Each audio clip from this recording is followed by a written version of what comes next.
Testing 1, 2, 3.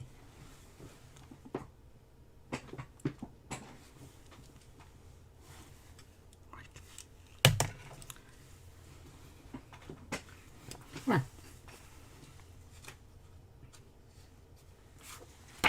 Right, we're good. So we're on section 8.5, study about partial fraction. So pretty much, for now, just to review, we break down a fraction into a bunch of little fractions. Right, and we continue from there.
Right, we're on the second example.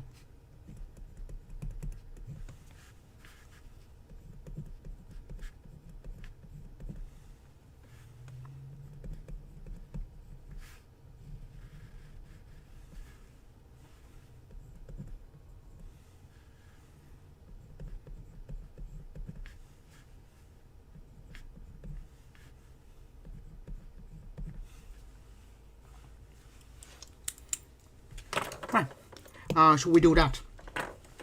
So first thing is, we have to decompose, we have to factor the denominator, so we can decompose into a bunch of little fractions. So first, x cubed plus 4x squared plus 4x. All of them have x.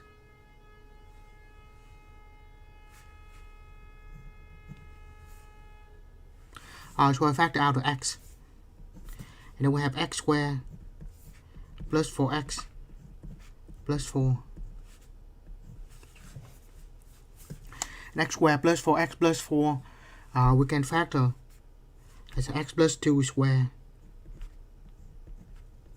X squared plus 4x plus 4. And x plus 2 squared. Right. So now we rewrite the problem. X squared minus 4x plus 12 divided by x and x plus 2 squared. Right. Now we try to decompose this. It has a factor of x and then two factors of x plus 2. So we're going to need two fractions for it.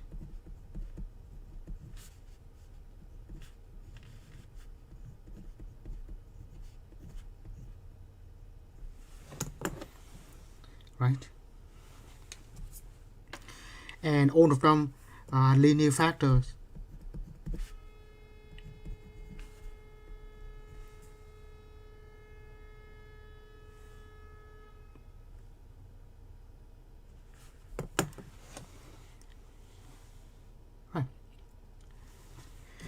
And then that will be the common denominator. So we multiply that on both sides. This is the common denominator. Multiply that on both sides.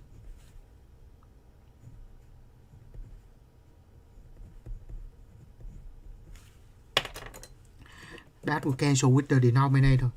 We just have x squared minus 4x plus 12. And now multiply the a, that first term to this, x and x cancel out, we have a x plus 2 square.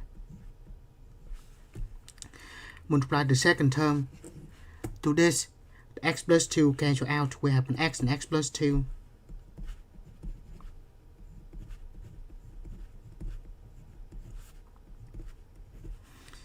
And then for the last term, x plus 2 square, we cancel x plus 2 square, we have just x left. Alright, now we just multiply it out and matching with this sign here. X plus 2 square, notice that x plus 2 square is just x plus 2 times x plus 2, or just that.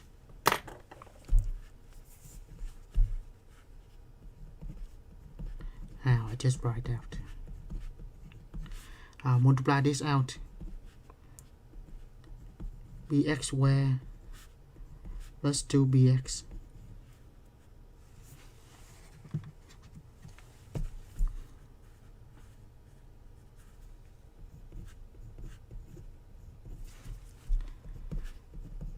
And x plus 2 times x plus 2, x squared plus 4x plus 4.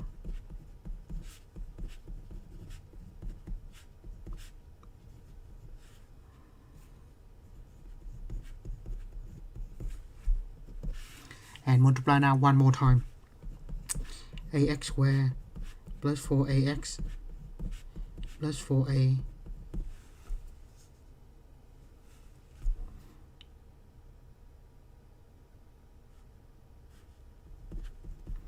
bx squared plus 2bx plus cx. Alright, now combine like terms. We have ax squared and bx squared. Factor out the x squared, we have a plus b.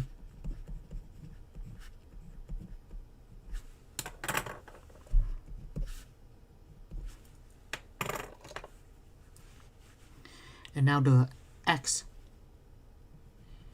4ax, 2bx, and cx.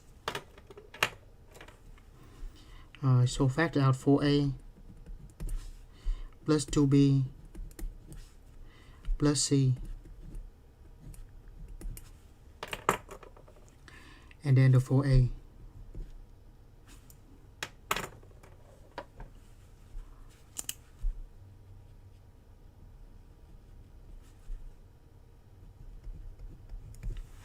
Right. And then the left hand side we still have just x squared minus 4x plus 12. Now we're matching the terms. First the squares, the x squared, we match with this x squared, coefficient is 1, right? So we say a plus b equal to 1. Next, the x, we have negative 4x on this side, 4a plus 2b plus c equal to negative 4. We just match the coefficient, and 4a is going to be 12.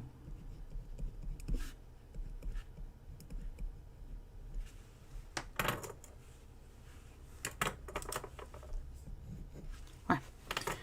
And I'll just use a calculator for this. Right. So, second matrix, and go to the second tab, go down to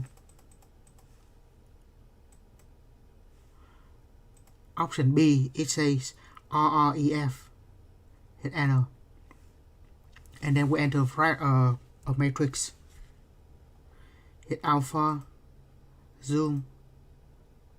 Now this will be, if we're going to write it, coefficient will be 1 for A, 1 for B, 0 for C, and 1 on the other side. 4 for A, 2 for B, 1 for C, negative 4, and then 4, no A, no B, no C, and 12. Right, we're going to enter this matrix in. It has 3 rows and 4 columns. Right, enter the numbers. Notice when we enter the numbers in the matrix here, we do not hit the enter key until we're done. 1, and then jump to the next cell. 1, 1,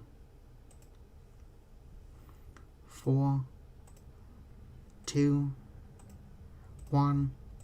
The negative sign is here, not the subtract button. Negative 4, 4, and 12. Alright, so those are the numbers we have. EF.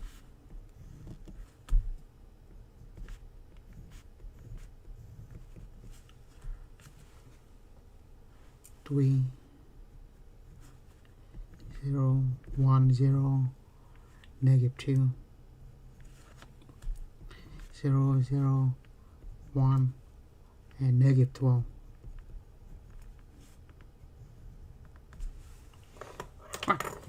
And then will be A, B, and T.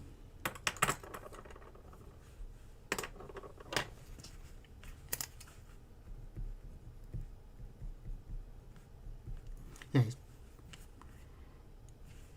might be wrong to write like that, but here. And then finally we put it back in this form, and we have the partial fraction in here.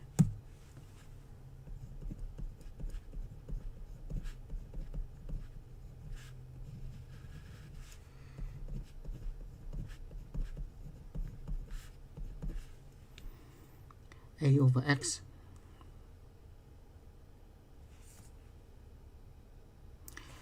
A is 3, B is negative 2,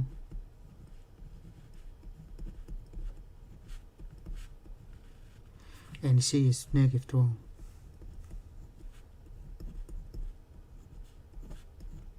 Right. So that's the partial fraction. Of course, it has nothing to do with calculus yet. Now, before we go any further, we need to revisit some calculus.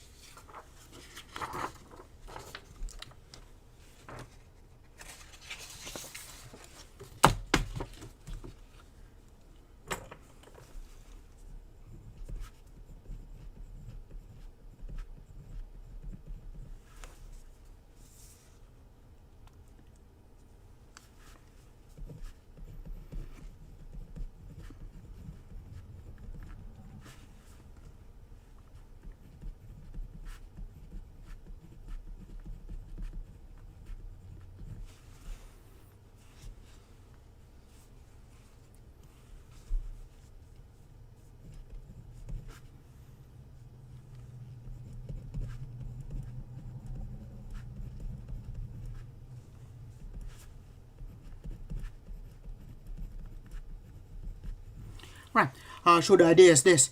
We will be given, we try to integrate a big fraction like this. So first thing we do is we break that fraction into a bunch of little fractions. And now we just integrate these fractions. Right.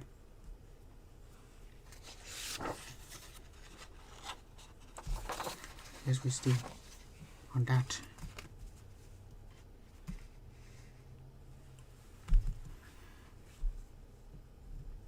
Right, first 1 over x plus 8 dx. Now this is easy. The integral of this, the denominator will let equal to u, and we use u substitution. So let u equal to x plus a. Check in derivative. A is a constant. Derivative of x is 1. move the dx over, so du equal to dx.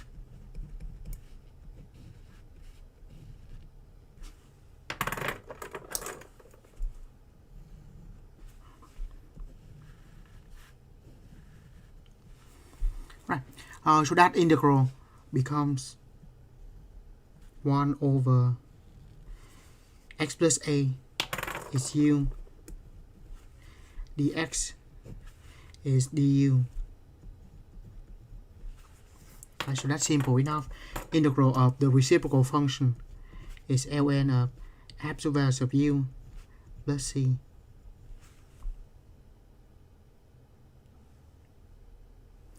And absolute value u is x plus 8. So we're going to have ln absolute values of x plus a plus c. Right. By the way, let that example be the first example.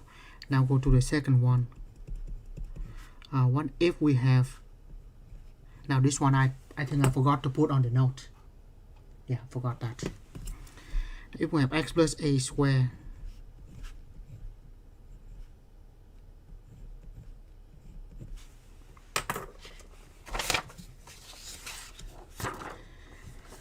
yeah, I'm doing well.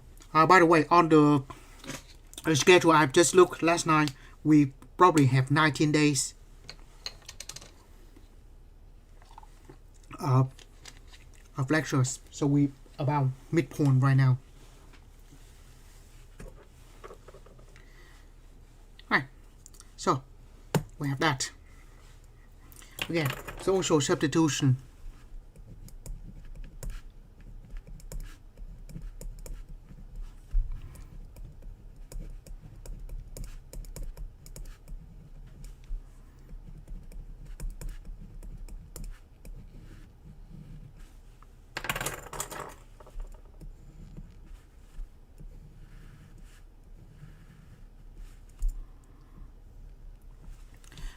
But this time u is x plus a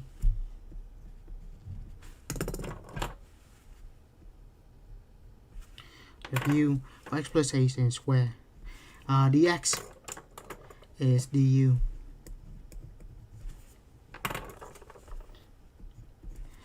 So we have integral of u to the negative 2 du. Integral of that is u to negative 1 over negative 1 plus c. Negative u to negative 1 plus c. And u is x plus 8 negative.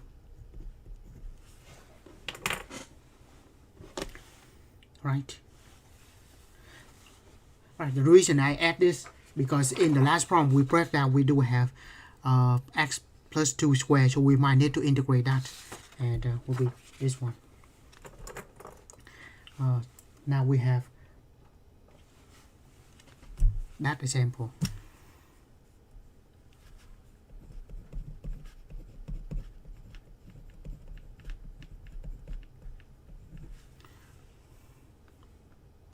That is example. Anyway.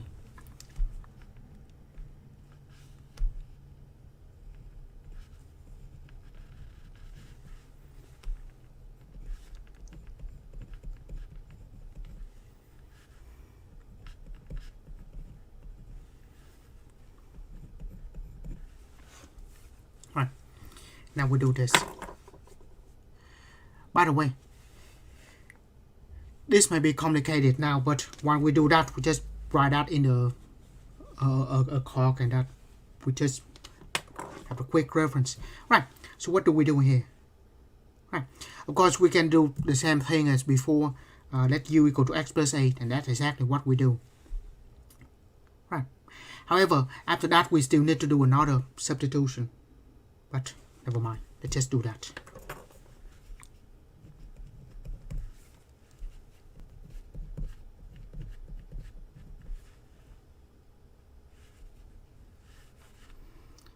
And then when we do that, we know du is equal to dx. We did that 2 times already.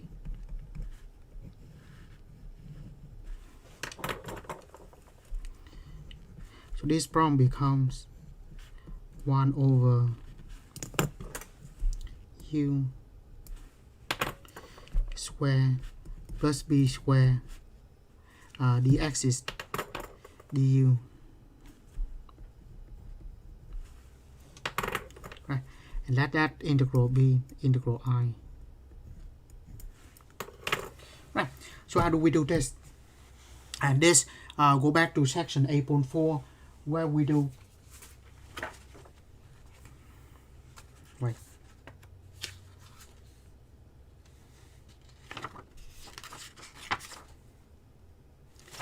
Something like this, where we use the trig substitution of x equal to tangent of theta.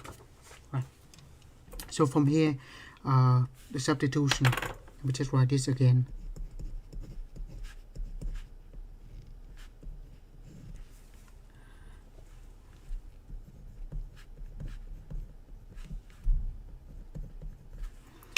We use a substitution. Let u, we have a variable square plus a constant square, so that's going to be b tangent of theta. Right, we take derivative du d theta equal to derivative of tangent is secant tangent.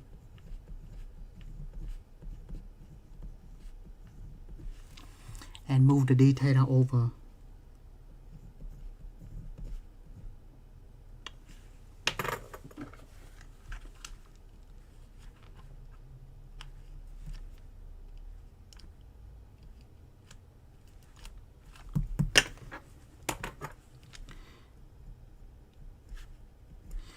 Du equal to b secant theta tangent theta d theta.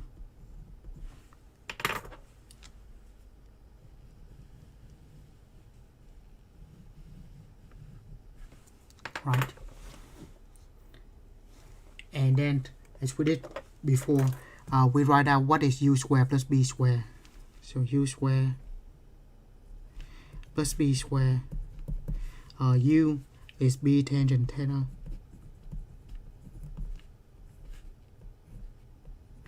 plus b square.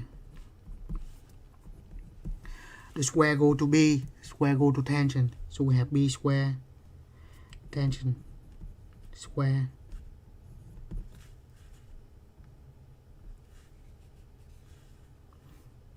plus b square. Factor out b square, we have tangent square plus 1.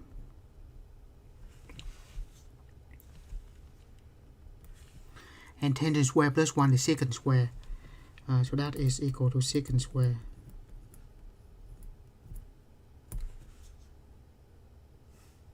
Right, this Monday morning, and just do that to see if anybody's still awake,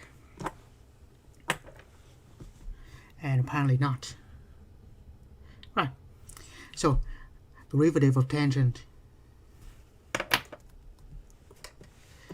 is secant square, right?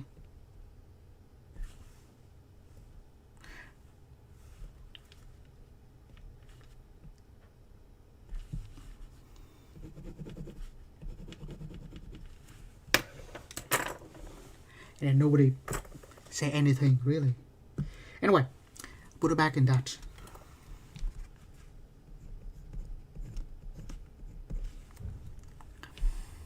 All right. 1 over u square plus b square, that's secant square, and I forgot the b as well. I mean b square.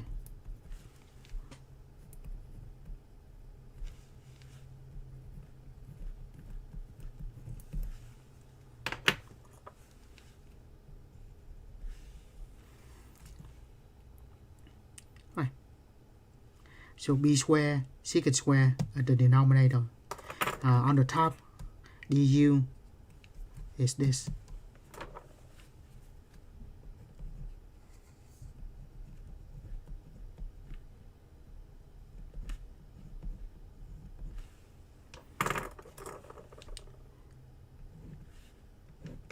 The secant square cancel out, b over b square, so that's easy.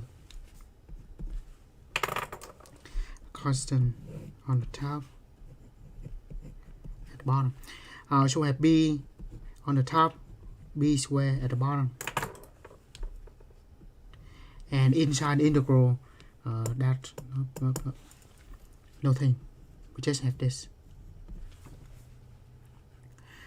So this will be equal to 1 over b.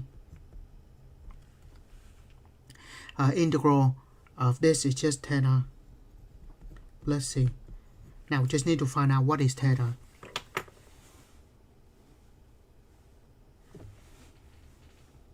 Alright. The reason we use tangent because of the section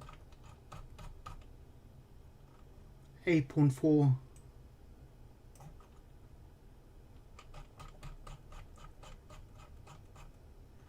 this is over there, right? So a square minus x square, that is the sine. A square plus x constant square plus a variable square, that is the tangent. And our variable square minus a square is going to be secant. Well, in this section we don't have this, we only have the one with the tangent. Let me find this in the note.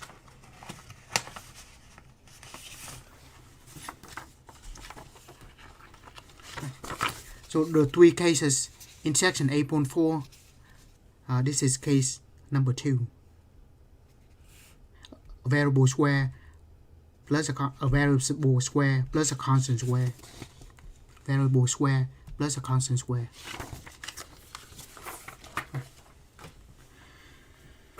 Right, and we do this theta. To find theta, we can solve for tangent first. Tangent is going to be equal to u over b.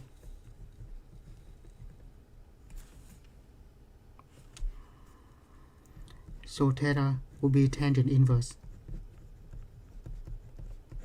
of u over b. So after the substitution, we have 1 over b. Theta is that.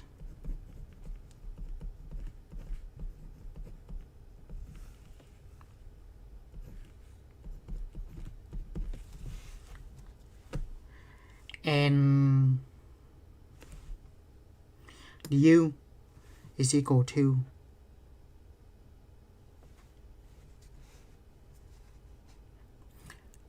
x plus a, 1 over b, tangent inverse. U is x plus a over b plus c.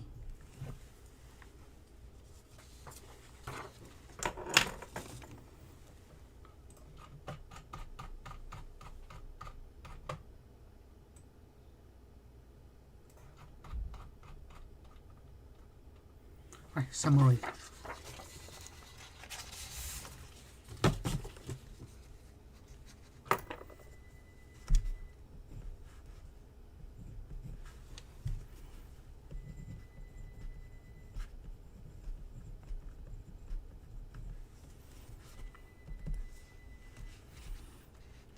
Right. What I do is, this will be very important. We will reference to this more often than not. So I'm just going to write out first integral of 1 over x plus a dx is equal to ln of x plus a plus c. 2. Integral of 1 over x plus a square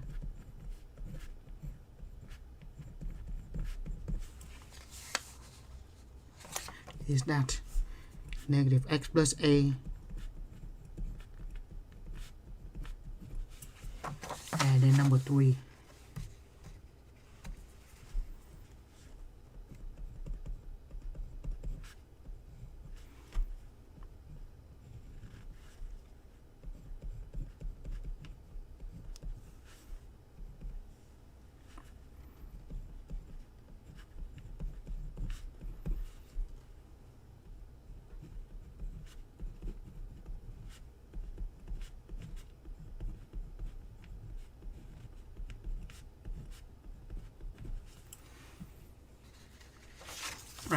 just write out all three things we have.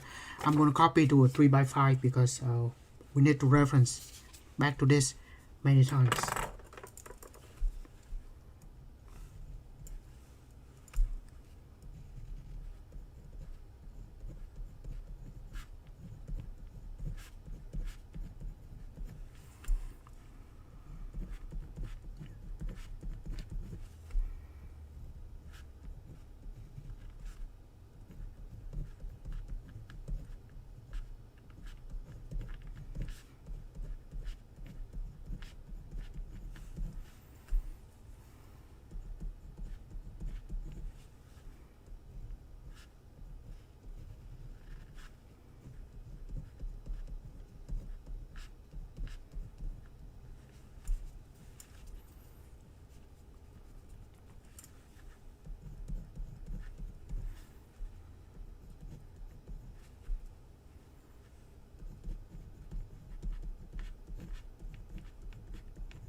So keep this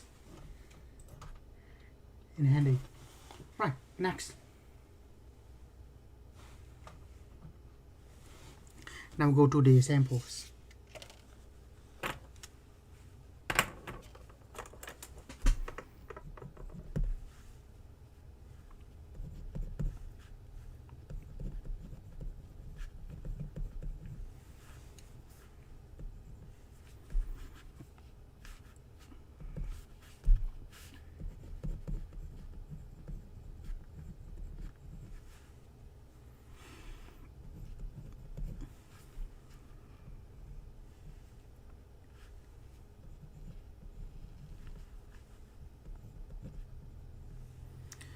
Integrate x cubed minus 9x squared dx.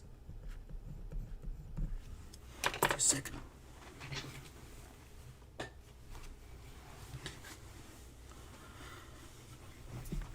Right. So the idea is we have that fraction. We're going to break this up.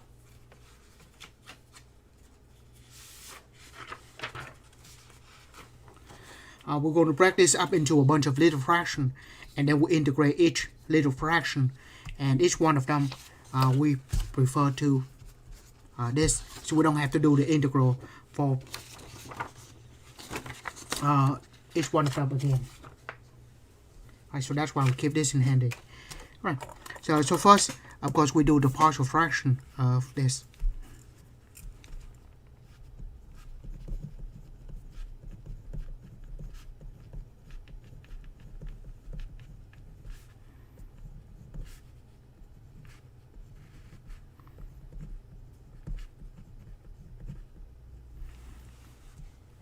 Right. First, x cubed minus 9x squared. I will write that as factor x squared, because that's what they have in common, x squared, right? So we have that.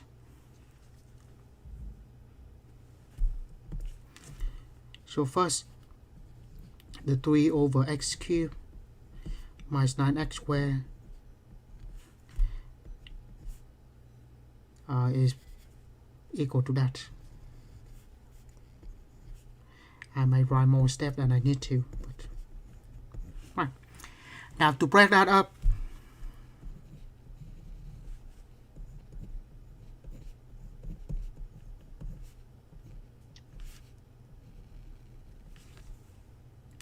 we have two factors of x.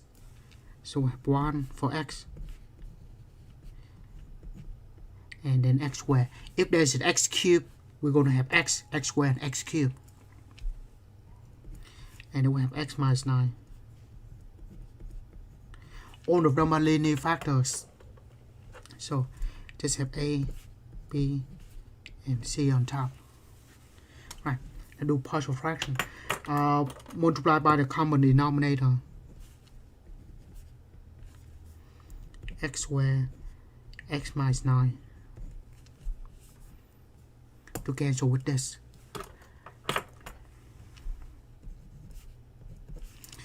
times x cancel out. We have a with the one x left, and then b, x squared cancel x squared. We have x minus 9, and then c, x minus 9 cancel out, left with x squared. Right, multiply it all out. Ax squared minus 9ax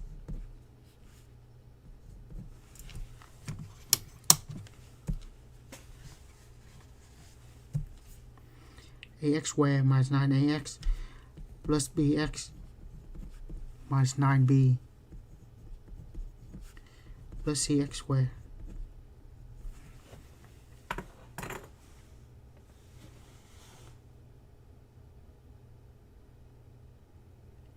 Right, combine like terms, we have a square here,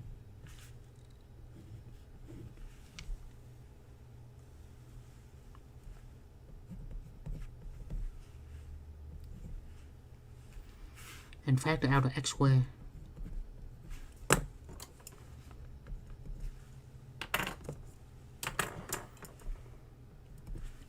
And then x, negative 9ax bx, negative 9a plus b x, and then negative 9b is left.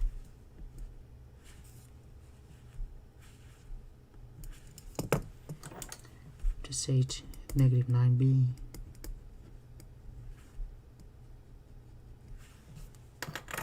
And on the other side we have just 3. Right. And then we have matching the coefficient.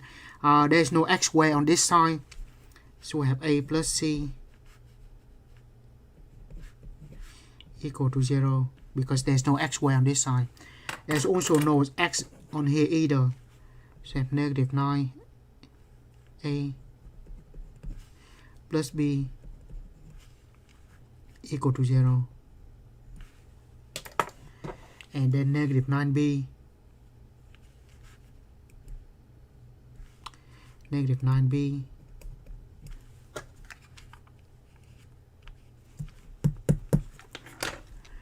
equal to 3.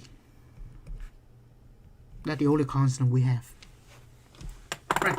Of course, we can use the calculator to solve for it, or we can also use do this by hand. This is simple enough, so we're just trying to do this by hand. So first, from here, obviously, we can see that b is equal to negative 3.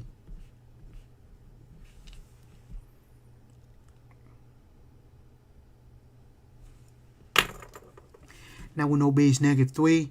We can substitute back in here.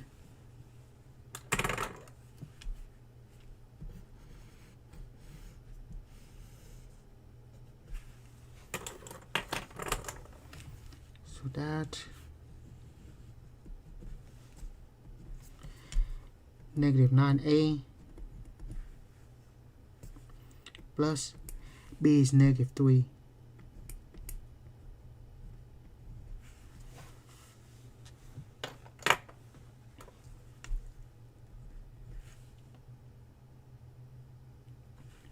Equal to 0. Right. And to solve for a, that will be easy. Move the negative 3 over there as positive 3. Divide by negative 9. Negative 1/3. Right, so we have a, and put it back in here.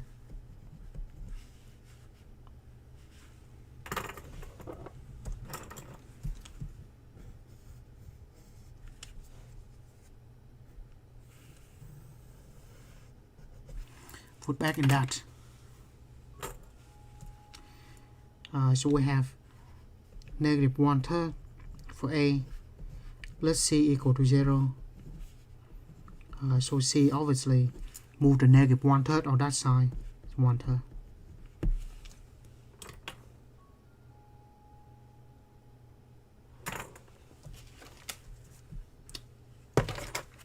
Now this one,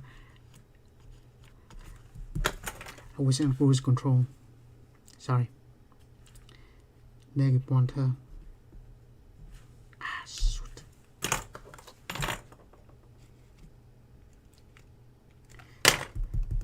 Maybe calculator is not a bad idea after all. Alright.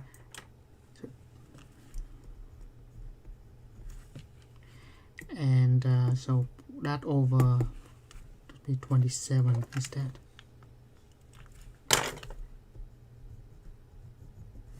Sorry.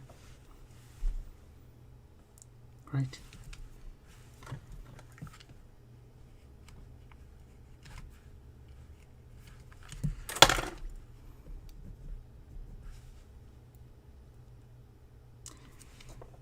And that will be 1 over 27. Right. I check with the calculator then. Sorry. Second matrix. Row reduce echelon form. And the matrix 3 by 4 is good. Right. 1, 1, negative 9, 1, negative 9, and 3.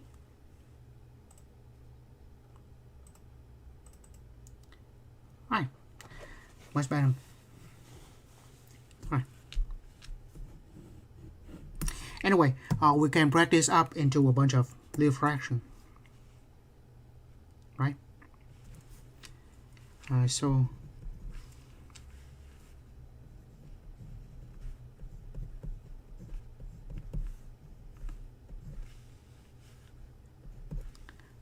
sorry about that.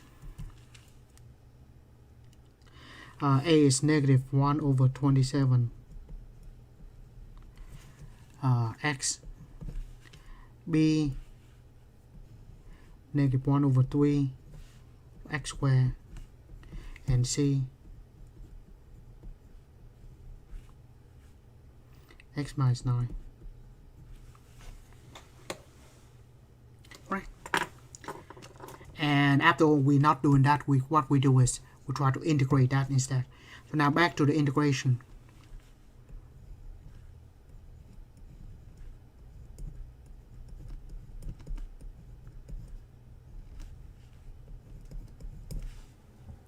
Right. So to integrate this, we will integrate those three things.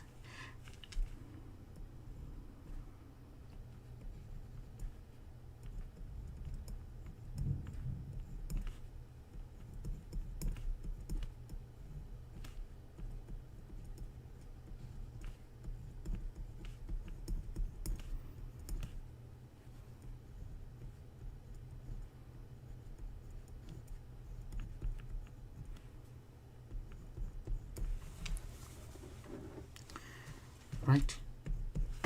Something with line.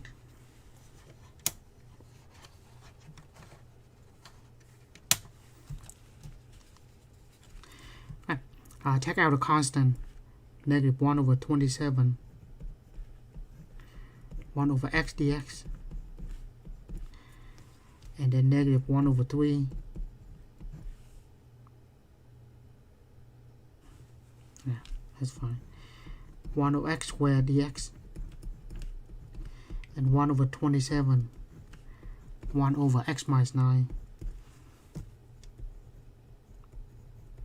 dx. Right. Now that's why we need this. 1 over x, of course, the integral of that is ln of absolute value of x. That's easy. This is x to negative 2. So we have negative 1 over 3. Integral of that is going to be this, where we let a equal to 0, right? Yeah, let a equal to 0. We just have negative x to negative 1.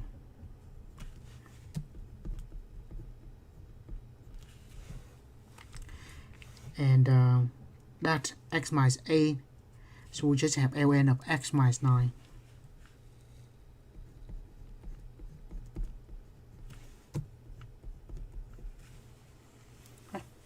So using this, we don't have to do the integration so much. So that's what we have. So again, negative 1 over 27, 1 over x integral is 1 ln of x squared. We do that, we just let a equal to 0. So we have negative x to negative 1. And then 1 over 27 ln of x plus 8 or x minus 9 plus c. Negative and negative, that turn to a plus.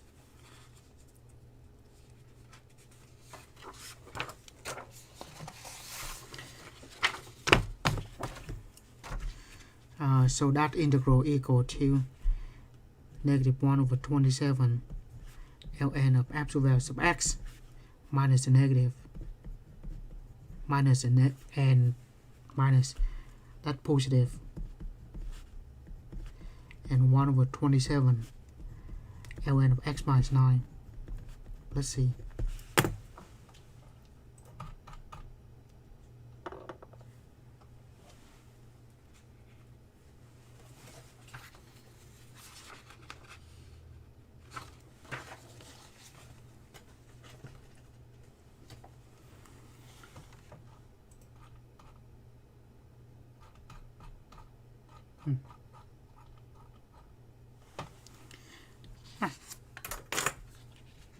So it's not that bad. Just do the partial fraction. If you do that correctly, that should not be a problem. And then we just have this, where we break down to little integrals. We can always reference to this. So it's not that bad.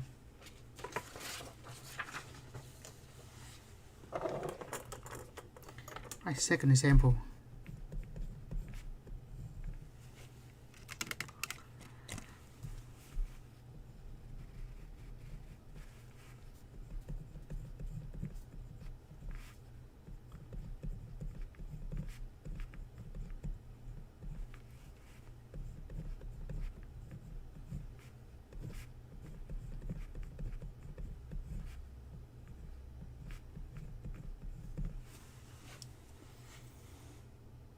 Yes.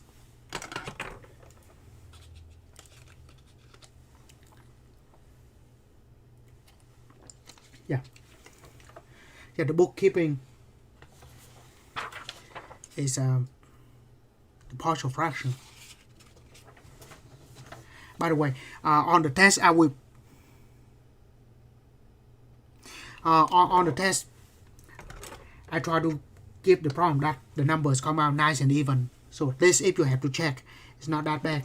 It's not that bad to come back and check it. But that's what we have to deal with.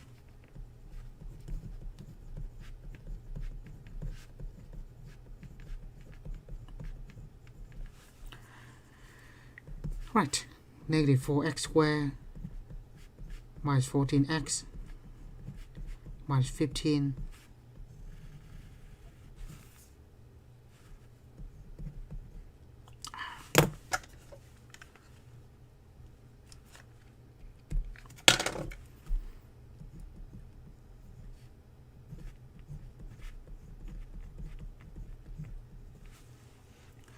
right, minus 4x squared. I don't know why I copy that again.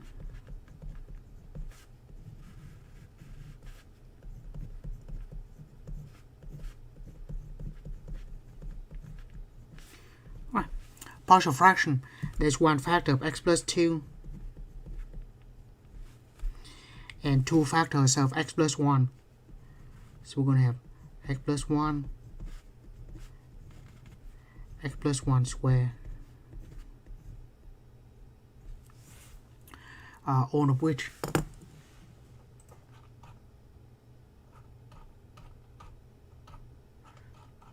why there's only 3 samples here, we should have more.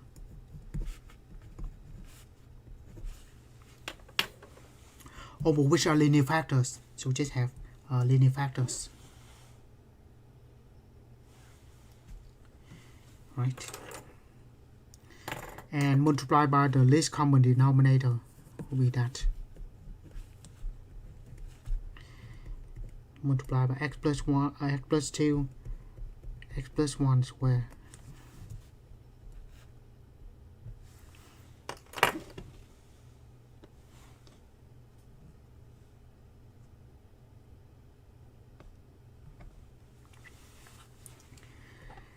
Alright, so x plus 2 cancel, the whole denominator cancel out.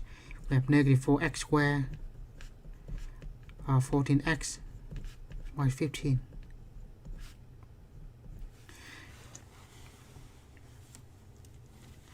Right, by the way, the dishwasher method,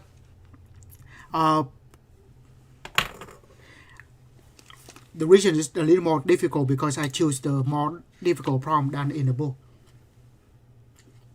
In the book, most of the problem they have is just rotate about the x-axis and the y-axis. I want to do a lot more general, so that's why I shift the axis of rotation all over the place. That's what it makes difficult. By the way, when you get to calculus 3, we do a lot of that. Well, you get used to by then. Just like the partial fraction, I guess it will be a lot easier now than back in the pre-calculus. Anyway, so x plus 2 cancel out. We have a times x plus 1 square.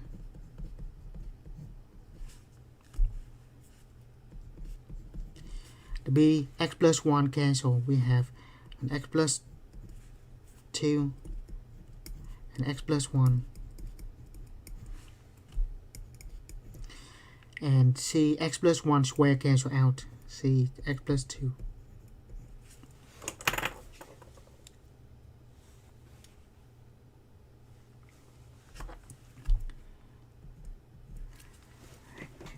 Yeah.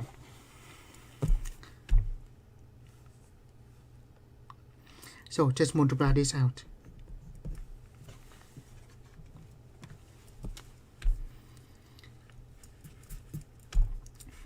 So x plus 1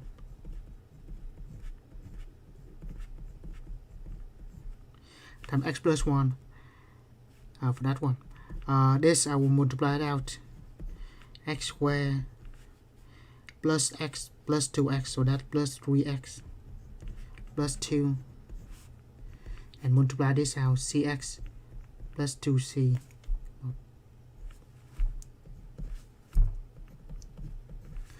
X plus 1 times x plus 1. Usually, I if it's up to me, I do not use any book at all. But the problem is I have to use the MATLAB to manage the homework and stuff. So I have to somehow choose a textbook to go with it. Sometimes I think the example is more complicated, sometimes it's less complicated than it should be, so I just have to make it myself.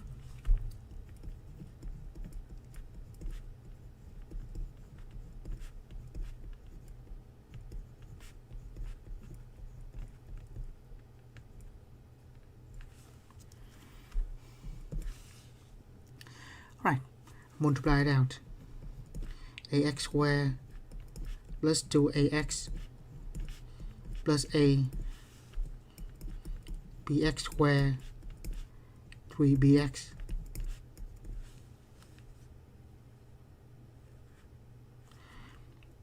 to b cx to c. Right, combine like terms. The square here and there. A plus b x squared.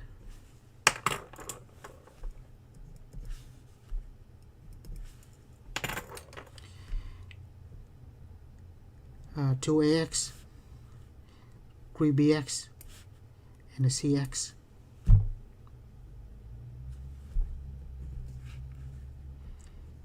2a, 3b, and c.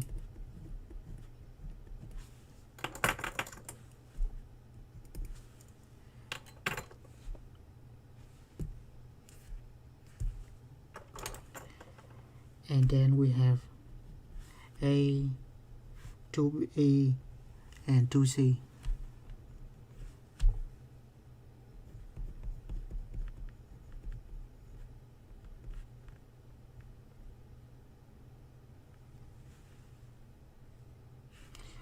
A, sorry, just A. That's where all the color code come from. Okay, just A, 2B, and 2C.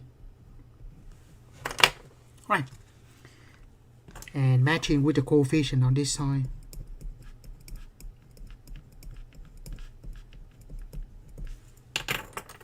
Right. So the x squared match with the x squared. A plus B equal to -4.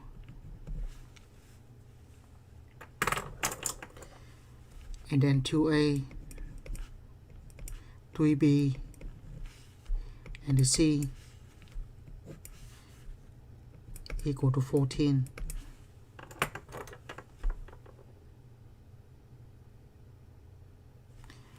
And then A, 2B, and 2C equal to -15. Yeah, just use the calculator here. So at least something that we don't have to worry about into solving that. Multiply this out, just the bookkeeping. I try to use the color code. So at least we come back and we check that. We see that easier to check. It's A to B to C.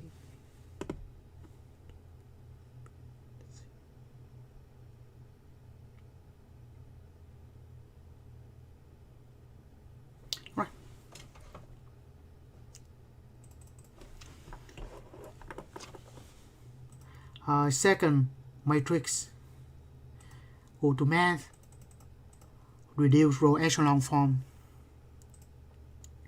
alpha zoom. Yes, on the test you will not have more than 3 variables to solve for, just A, B, and C. Don't have to worry much more than that. Right. So 1 for A, 1 for B, no C, and -4. 2A, 3B, 1C, and 14. 1A, 2B, 2C, and -15.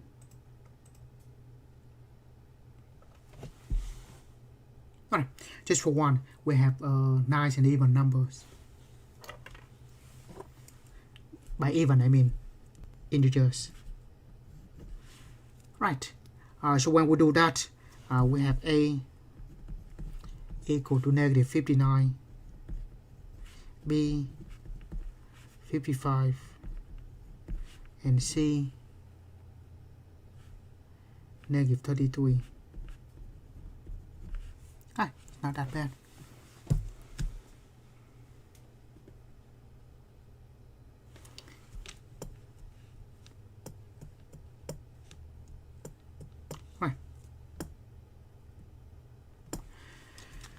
Right.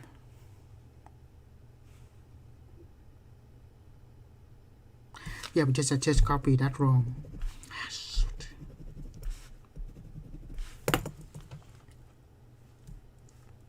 Yeah, for no reason. Sorry. That should be -14x. At least that's an easy fix. 14.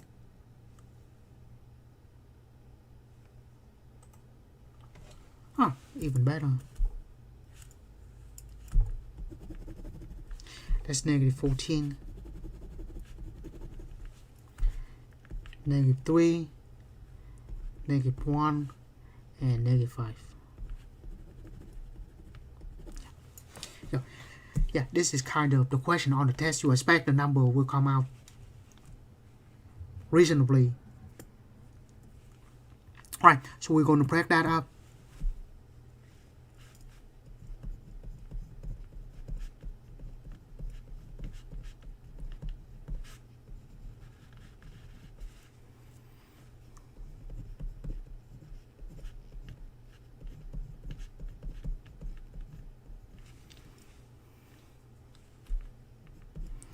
Right, A is -3. B is -1. And C -5.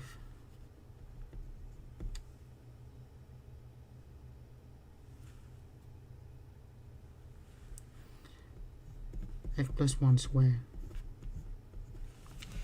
Right, and then we just integrate each one of them.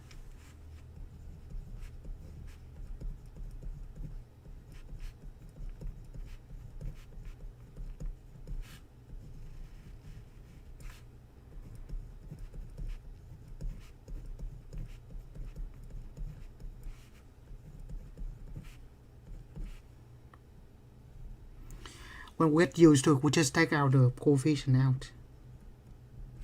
Just have 1 over x plus 2.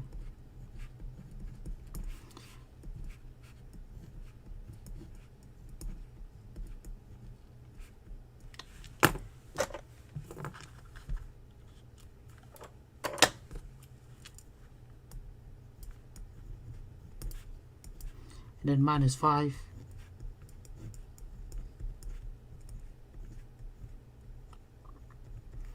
Try to keep 1 on the top. You can go back to our code and we just write the answer nicely. X plus 2. So it will be this. The top one, ln of x plus 2 negative x plus 1 ln of x plus 1 and x plus a square negative x plus 1 square, x plus 1 to -1, sorry, plus c. So that's why we did this before, and when we have the little fraction, we're just going to use this.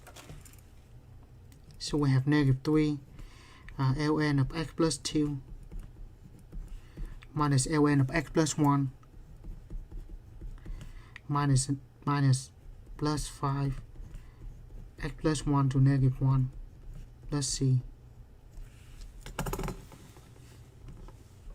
So once again, I said, if you can do the partial fraction correctly, the rest just refer back to this. So it's not that bad at all.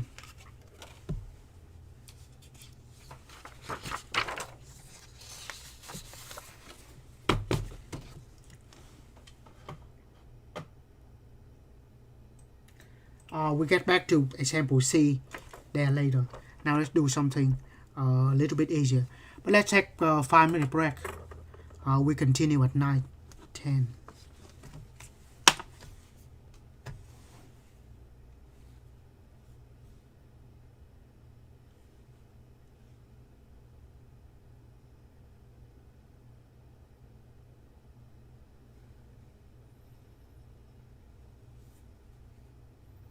Right. Continue at 9:10.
Let me zoom out so you can see the whole problem.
Right, we continue.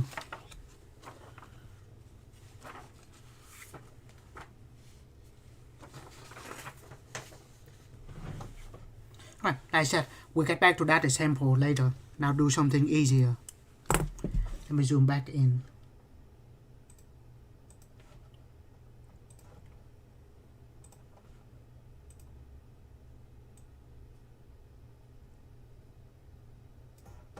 Too much.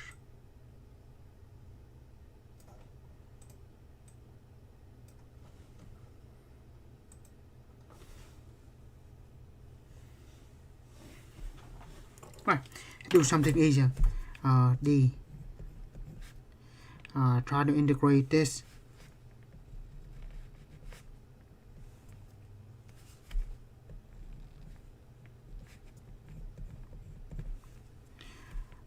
To x squared plus 3x plus 6. It's not in the note, I just make it up.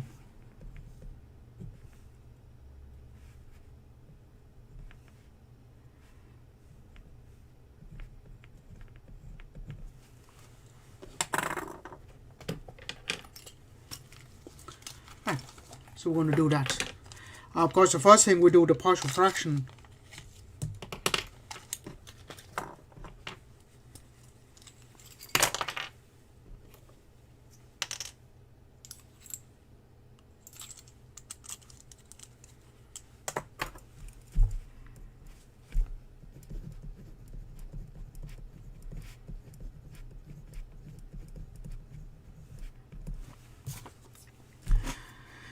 Right, 2x squared plus 3x plus 6 over x cubed plus 3x. Right, so we can factor the denominator. I can factor out an x, and we have x squared plus 3. On the top we have 2x squared plus 3x plus 6. Right, so 2x squared plus 3x plus 6 all over x squared plus 3.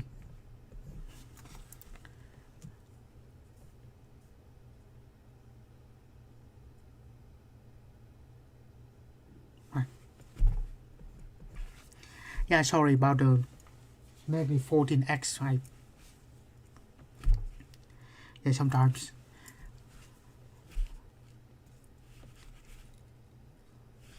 I forgot things. Anyway, so we have the factor of over x, and then the factor of x squared plus 3. On the top of that, the linear factor would be a, or x squared plus 3. It's going to be bx plus c, because the degree on top should be 1 less than the bottom. If x, then no x on the top. If it's x squared, then x on the top. Right. As usual, multiply by the least common denominator. That.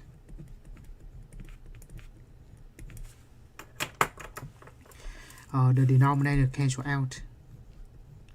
2x squared plus 3x plus 6 equal to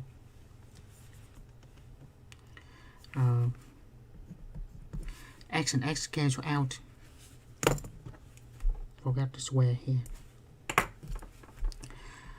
X squared plus 3,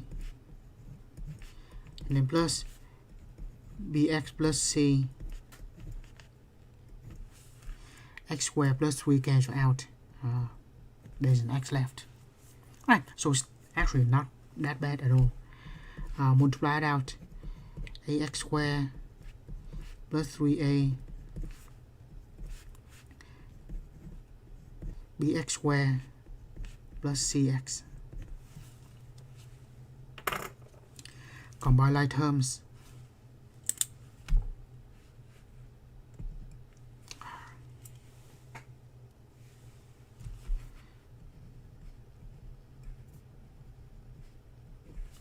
We have a square there and a square there. A plus b factor out of x squared.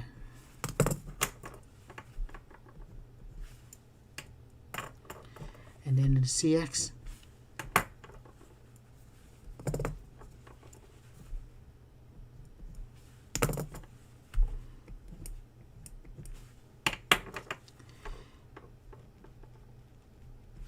And then the 3a.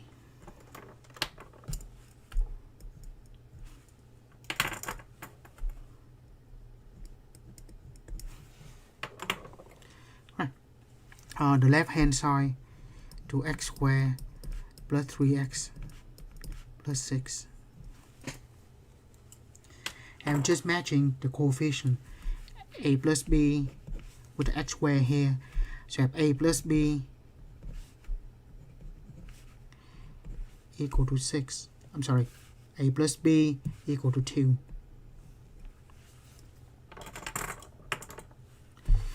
C match with 3, so c equal to 3.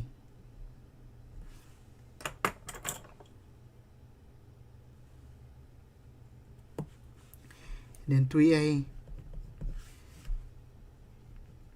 equal to 6.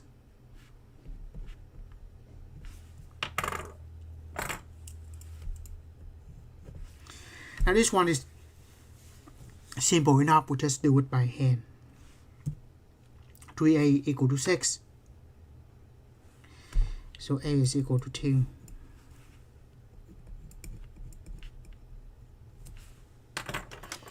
And then substitute a equal to 2.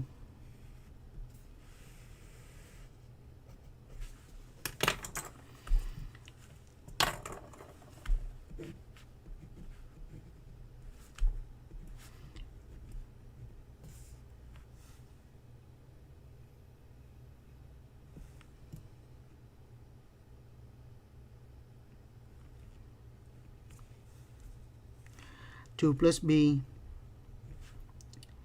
equal to 2, because a is 2. 2 and 2 cancel out, so b is 0.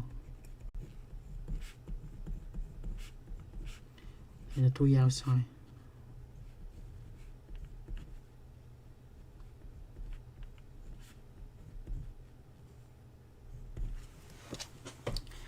And then go back to the note card.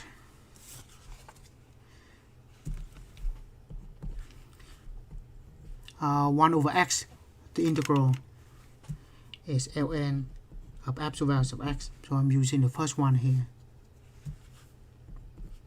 And then 3. Right. If we have that form, it will end up to this.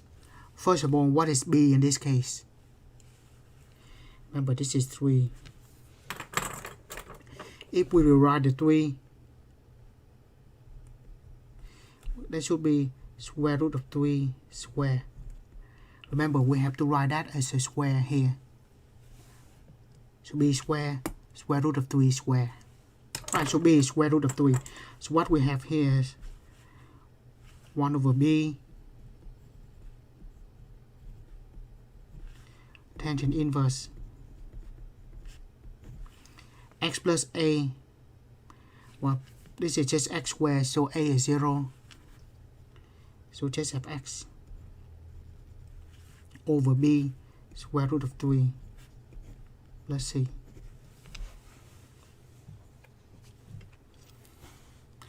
Of course, just, yeah, actually just that's the answer. We can put the 3 on top.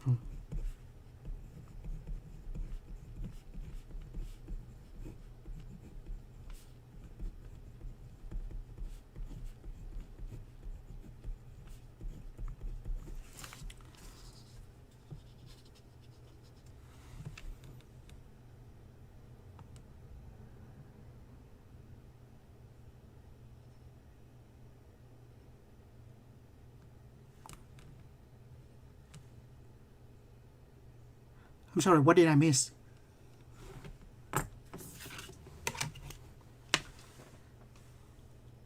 Oh yes, the frame graph.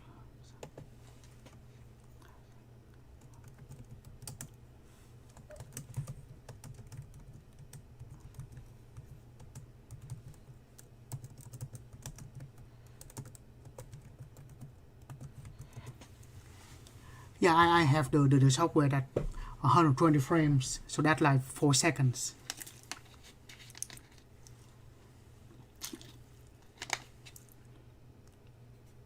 Yeah, about 4 seconds, I think.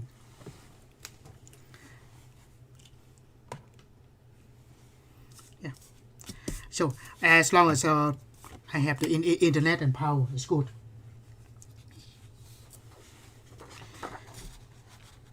Right. So on the test, you might expect seeing something more like this. So the partial fraction is not that complicated. The integration is also not that complicated. If we just don't have to do all of them, should refer back to this. Remember that integral a is going to be 0 and b is square root of 3, and we just put b and a and b. So it's not that bad. Oh, really?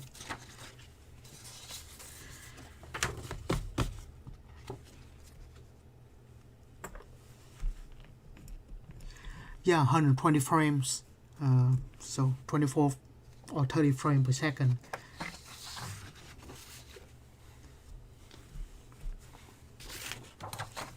Right, now we'll go back to that problem.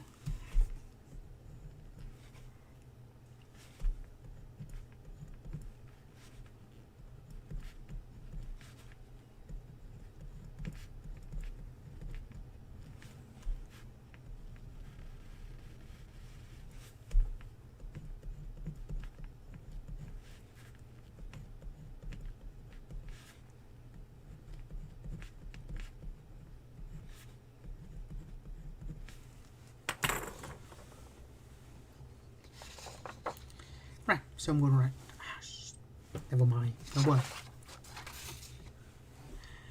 Right, so we do that. Right.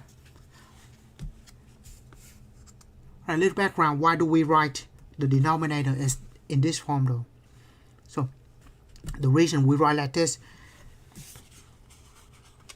for one, if it is like this, it cannot be factored anymore. Remember, we have the difference of two squares.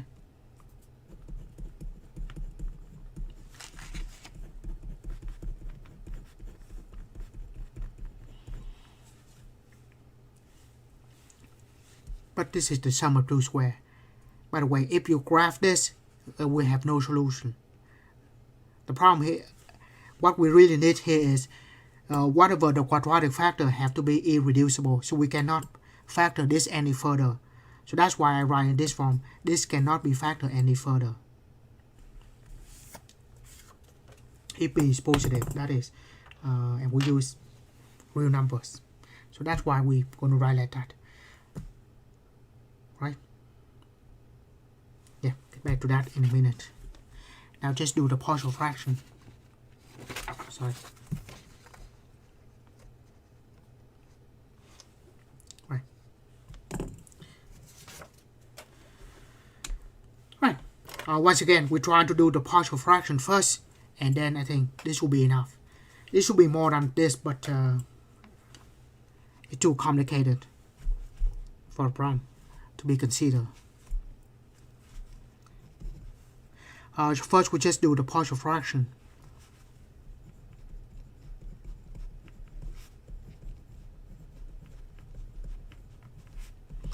It is only the factor. So it's good. By the way, first thing we do is we just make sure that this cannot be factored in any further. So x squared minus 2x plus 3. Right. We see it does not intercept the x-axis, therefore there's no real solution. So that's good. We cannot have a real solution, because if it has a real solution, it will have a factor.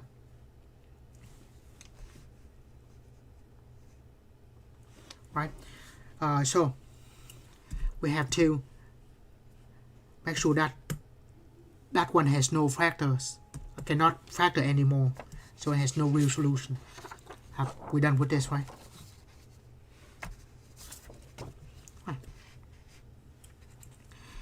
So it's good. At least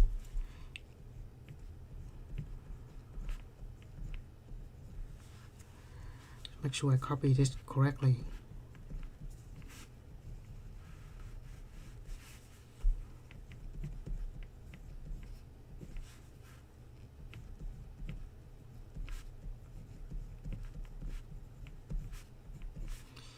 So it has a linear factor of x minus 2.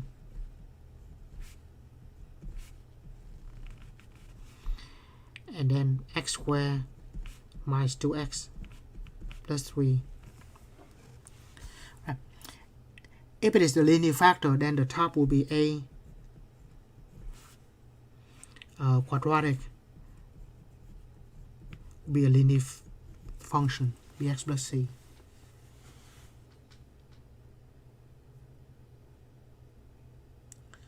Right. Multiply by the common denominator.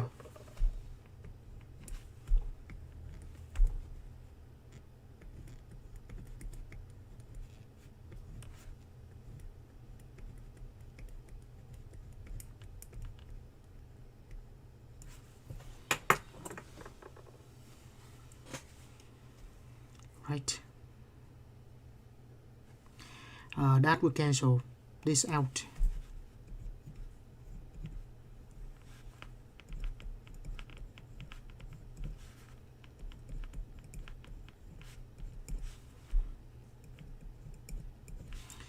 X minus 2 cancel out.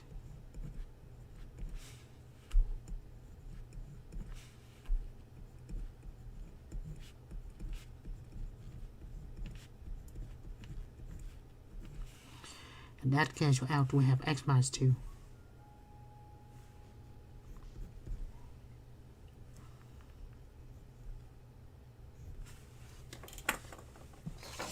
Then we're done with this.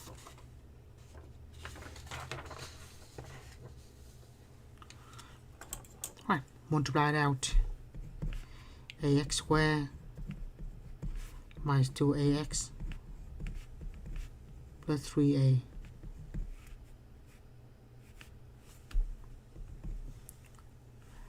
and bx squared minus 2bx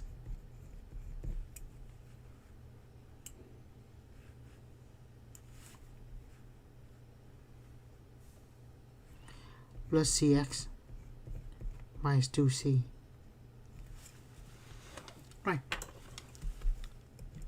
It's my favorite part. Combine like terms.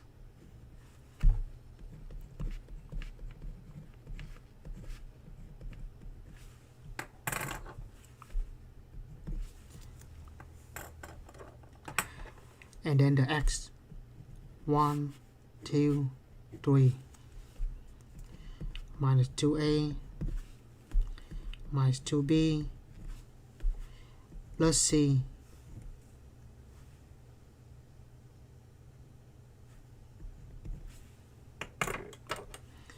and then we have 3a and minus 2c.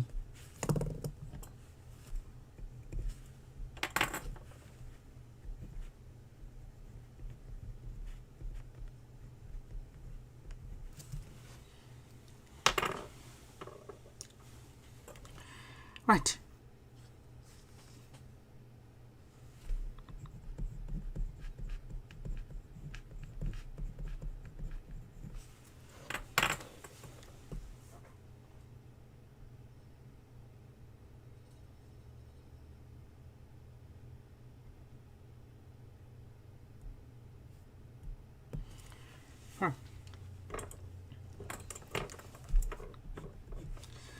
Matching the coefficient, the x squared with x squared, so have a plus b equal to 7. Next, that will be negative 13, matching with this, negative 2a, negative 2b, and c.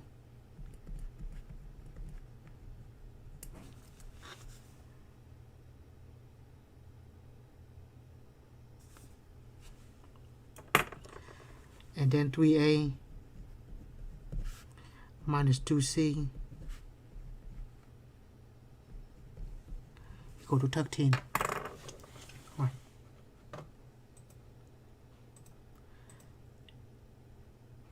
Second matrix or names there. Right. Alpha zoom. And more directly we have just 3 variables, 3 equations. So it's like this: 1 for A, 1 for B, 7, negative 2, negative 2,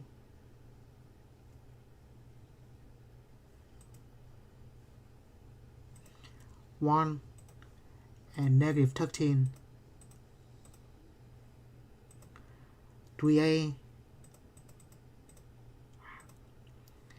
minus 2 and minus 2 and 13. Right. By the way, this mentioned before, on the test we should see something nice and even. So when we do that, we have 5, 2, and 1 over there. Let's just write this out. 1, 1.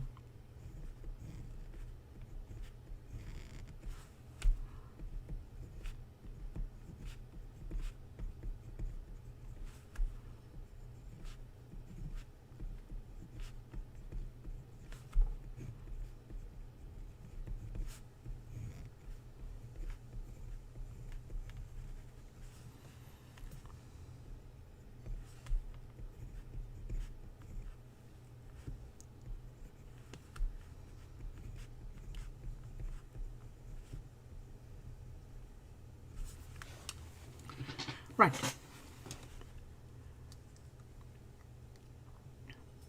So we have the partial fraction.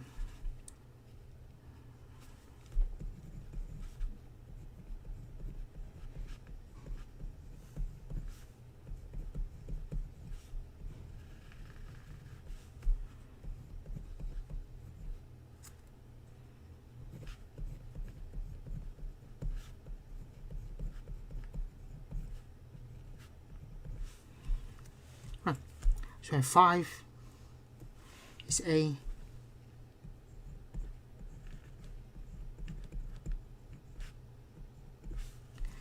And then next we have 2x, 2 is B, and C is 1.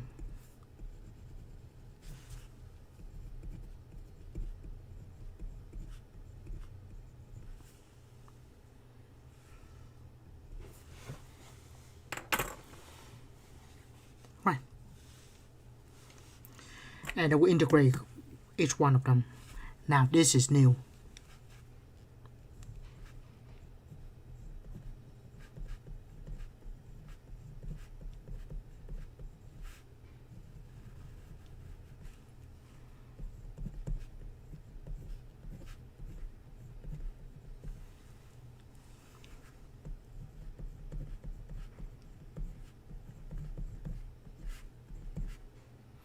I'll take out the 5.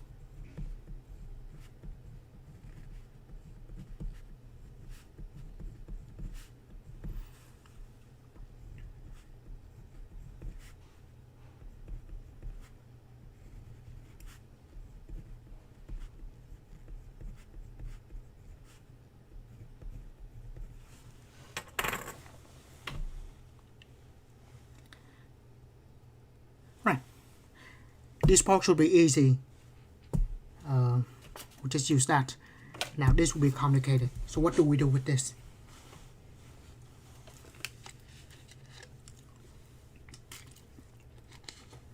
Right. Remember, I mentioned earlier, for the quadratic, irreducible quadratic factor, we try to do that, write that as a complete square. So we're going to use that one instead of this. So we need to do that.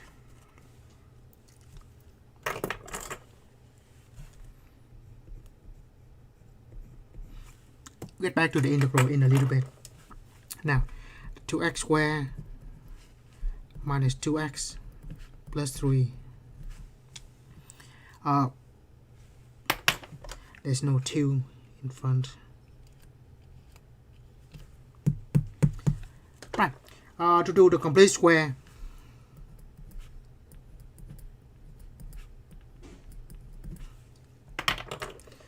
going to add something to make it a complete square and subtract the same thing.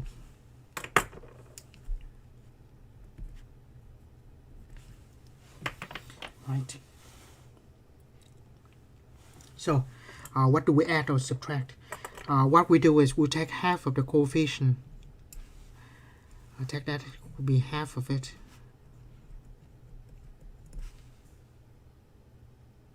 And then we're going to square. Sorry, it should be here. Half of that is -1. And then we square. -1 square, just 1, right? So plus 1, minus 1, and 3. So we have x squared minus 2x plus 1 and then the minus 1 and 3 is going to be plus 2.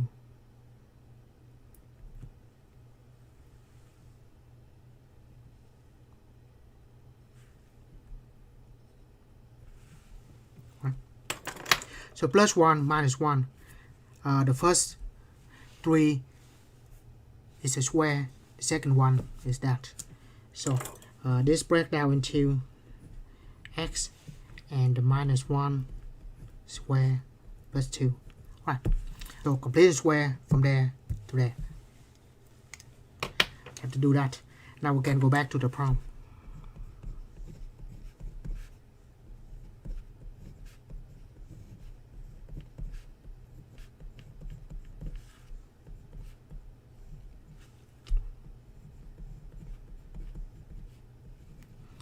We need to write that in this form.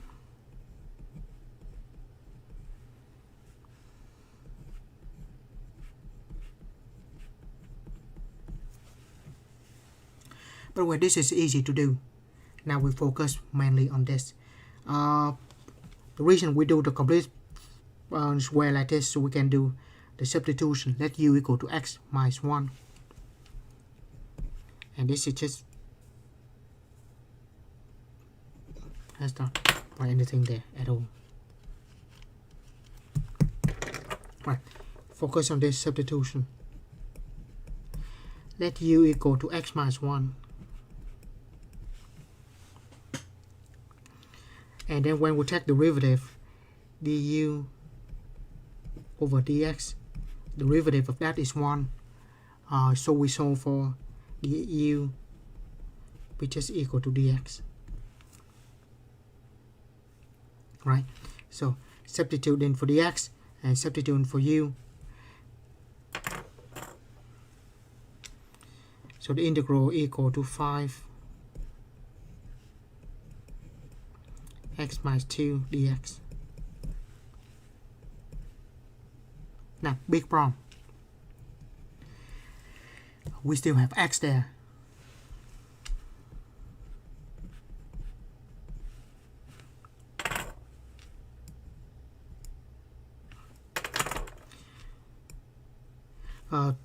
Instead of 2, I can write square root of 2 square, because we want that to write that as a square. And dx is equal to du.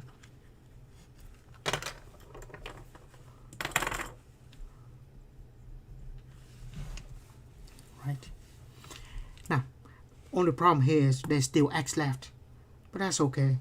We certainly can solve it. If u is equal to x minus 1, then x is equal to u plus 1. Right?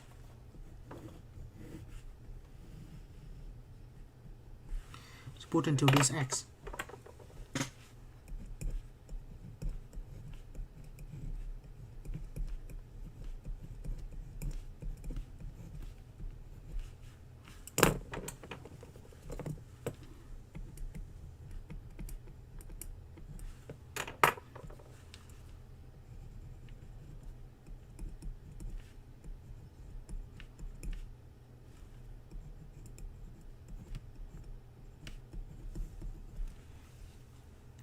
And then multiply it out. We know the answer for this already, but I still just want to write like that.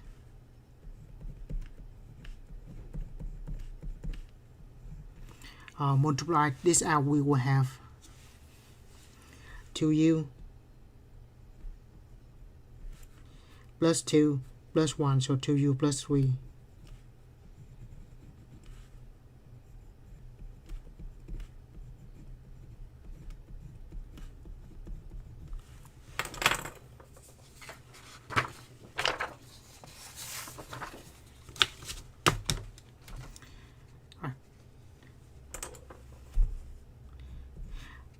And then that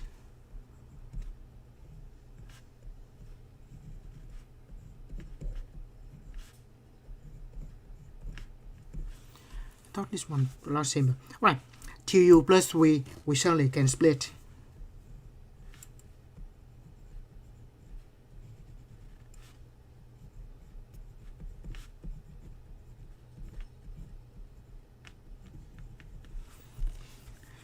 and then 3.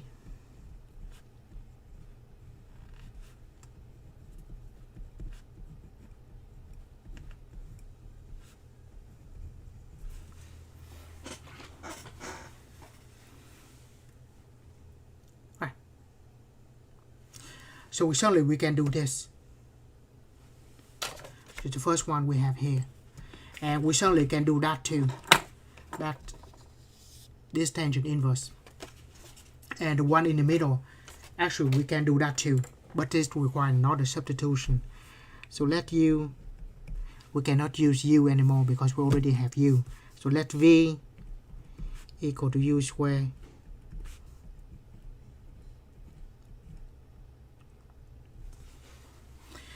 usually if the problem has the substitution and we have more than just u and then something else, it is a bit complicated, but there's no other way around that.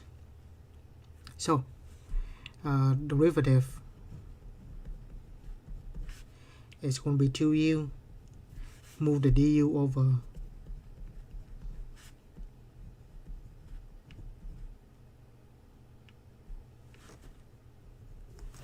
and we can substitute that back.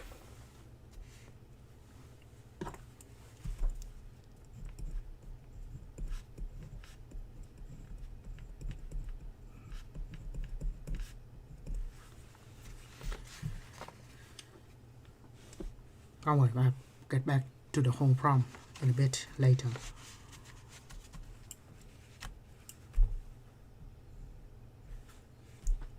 Right, 2u bottom, that's just v, and du, I need to solve for that.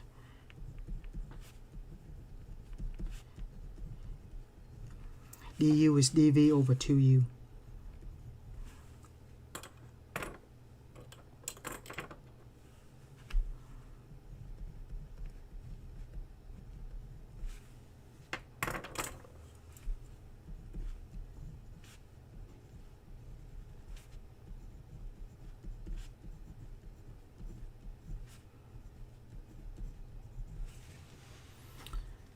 Right, almost there.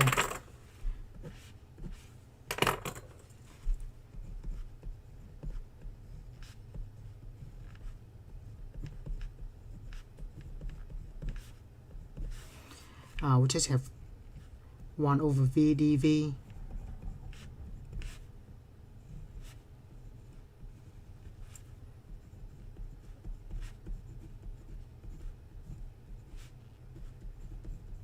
right. And let me continue with this first and then I'll zoom out for the whole problem. Right, first these formulas, this will be just ln of x plus a, so ln of x minus 2 here. 1 over v, which is ln of absolute values of v. And that, I should take out the 3 in front.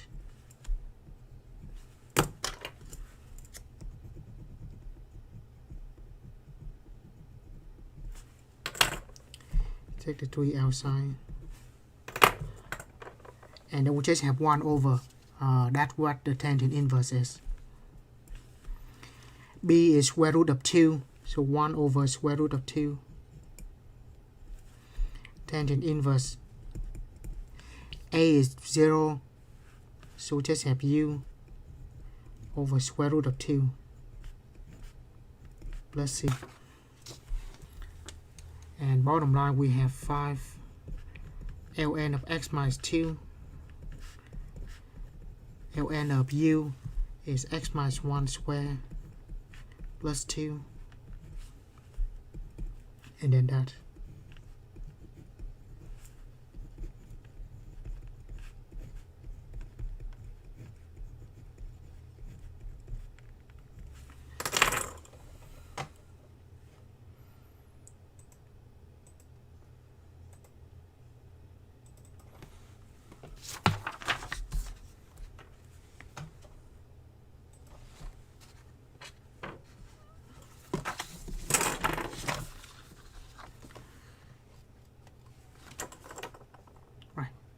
it probably will not get any more complicated than this.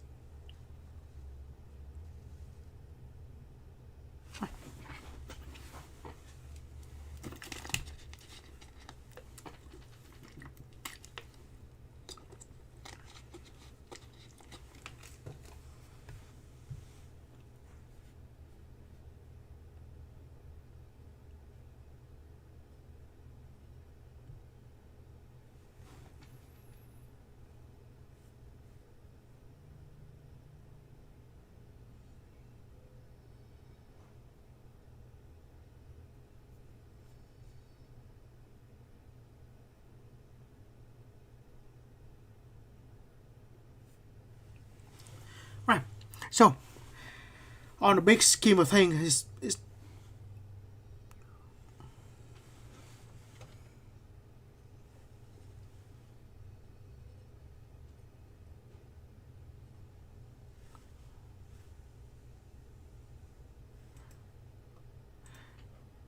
I should change the autofocus when we zoom back out. Sorry. Yeah, better, right? Yeah. So when yes, I see now. Yeah, change the resolution to 1080p. That certainly helps.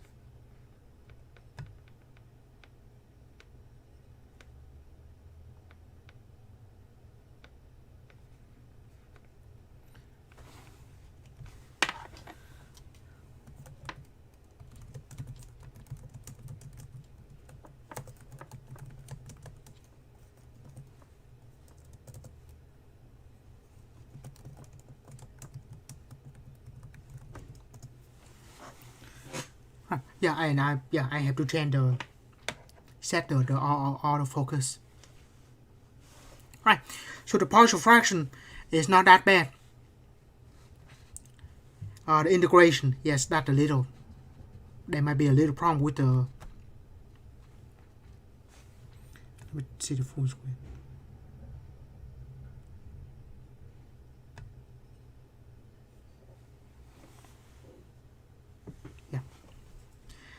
So integration is a little bit bad. Usually when we have a linear factor, linear expression, a linear function over a quadratic, we should split. And the way to split that is do the substitution. But only after we do the completion square. So we do completion square first. And then so we can split into. If we have a constant on the top, that's easy. If the constant on the top, that is the tangent inverse. If we have that on the top, it will be the substitution. So there will be another substitution. Right. Zoom back in.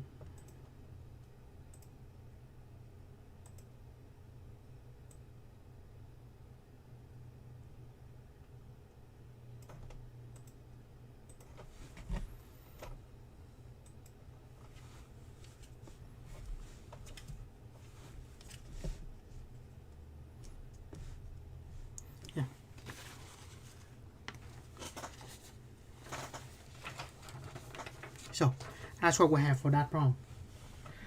With that, we go to the next section. 6 and 7. I put this next two sections together.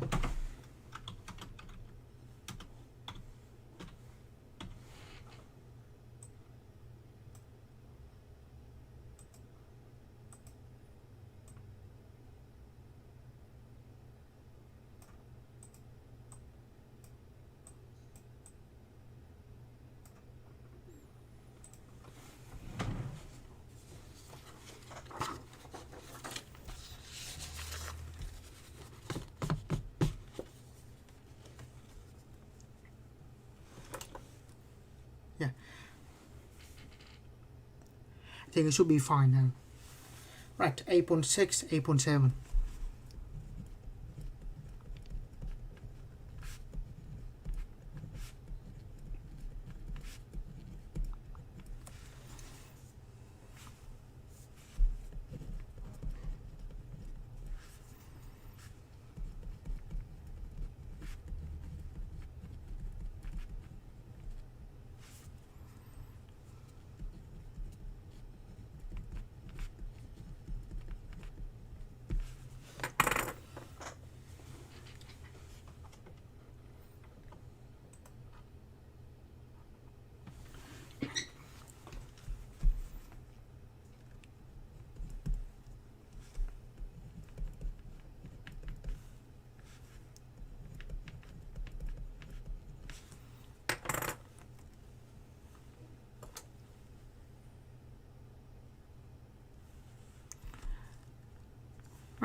So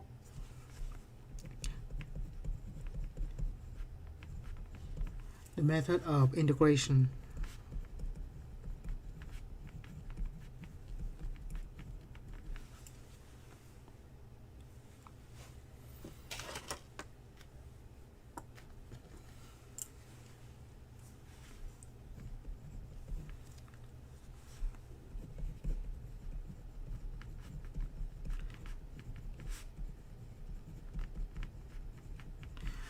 Analytical method.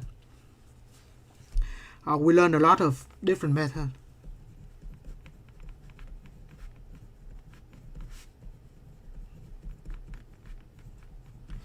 Standard method of so this is integration by part, substitution, and all kind of a lot of things that we learned before. So substitution, integration by parts, partial fraction,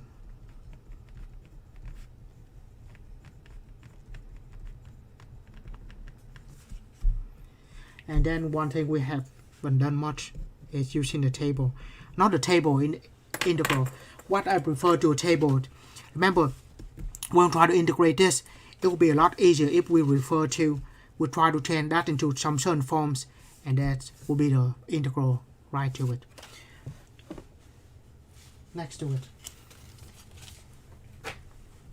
Right? I call the table of integral. So in the back of the book, there's the table of integral. In the textbook, I think we have it. Yeah. There's a bunch of them, but I guess kind of extremely difficult to see. Get back to that in a minute. So in general, when we try to integrate something, we try to go to look for the formula, and then we try to turn that into the same form, and we can integrate. Actually, we just did that when we try to find the integral in that form. So we have to change it to this form, and we use that integral. Right. I left a few books in my office, and I cannot get it now. So this is my older book for. This is called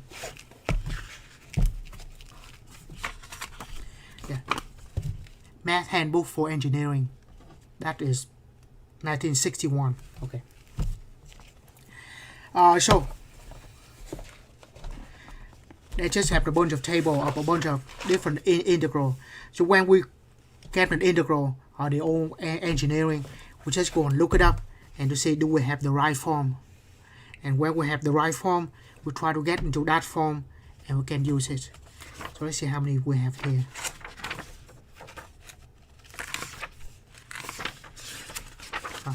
This book has 438 of them. They have a bunch of different forms.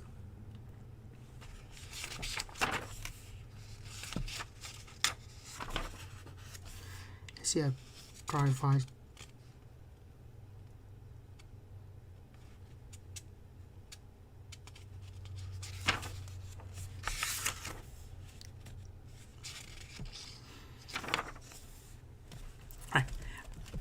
You remember the type of the question where we have the e to the ax and then cosine to the bx, right? Kind of like the homework problem. Actually, there's a formula for that. So if we can change to this form, we have the formula for it. So just look it up on the table.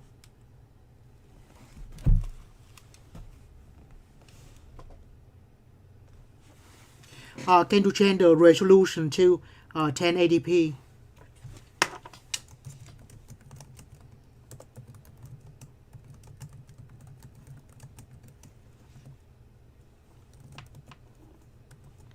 That will change. Besides, I should set back to autofocus. Sorry.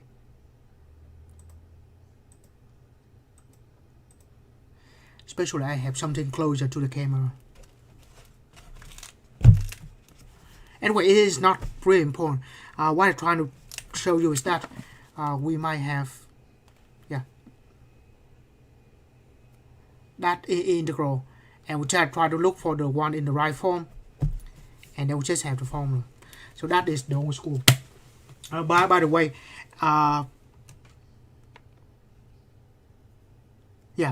sorry, yeah, you have to set up to set. Book have, sorry, a lot of dust collecting. Anyway, so the integral, back to the integral. Right now, by right now I mean probably about around 2000 or a little bit before that. On the integral right now, we can actually use the calculator. For example, the TI-89, TI-92, they pretty much can do the integration. And you're not allowed to use those kind of calculator. Right, the computer methods.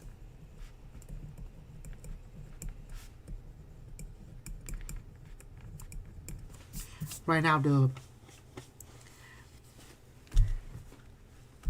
any calculator with the for the engineering, later on if you want to use to do all the integral, look for the calculator that have this function, this package is called computational algebraic system. Pretty much they can integrate most of the integral.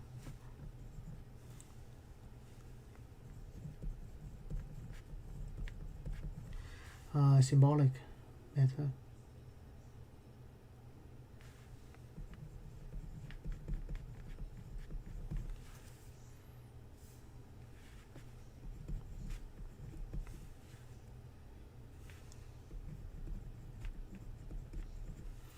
To evaluate definite.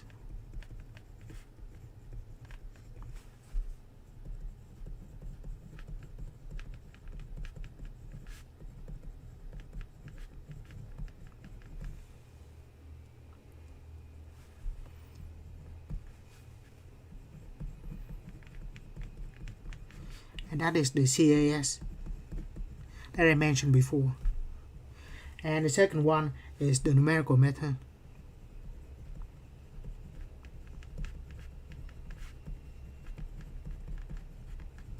We actually used this before. That is where we hit math and option number 9. In here we actually use the numerical method, but this only works for definite integral.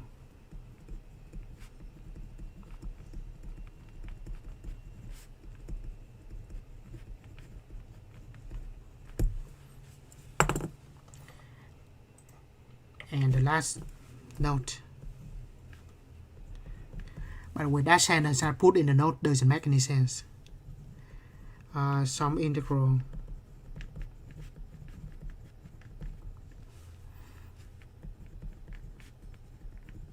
do not have solution analytically.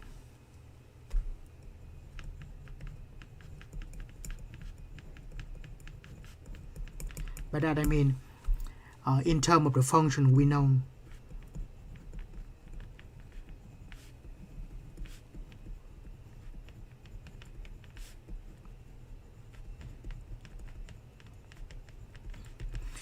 Some example for that is e to the x squared dx,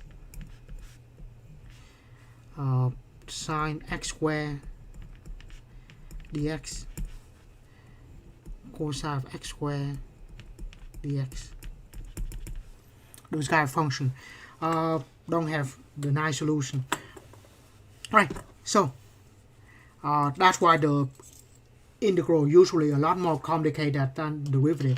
Derivative pretty much the chain rule will take care of everything, but the integral is a lot more difficult. Sometimes we don't have the solution, and we can only get the solution approximately. Right, I take a 5-minute break. We continue at 10:10.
Right.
I don't know why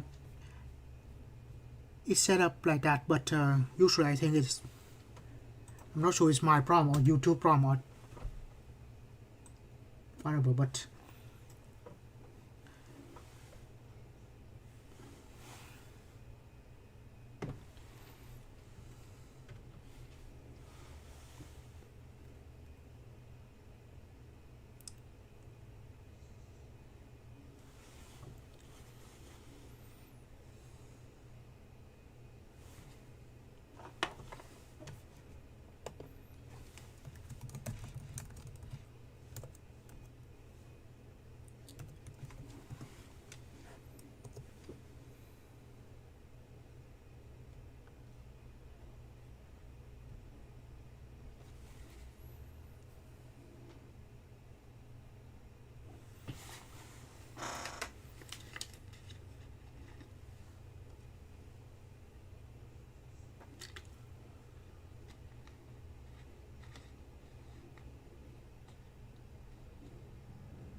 right. We continue.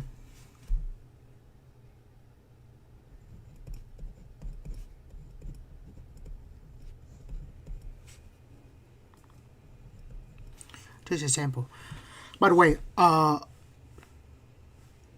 head up here. Most of the problem in this two sections together is kind of strange. I could, by that I mean, I should classify that as the classic problem. And usually the classic problem has a classic solution. So the solution is a little bit out of the box. And when we learn about this, we have to do a bunch of examples to see those tricks. So if it is in medical field, it's kind of like case study.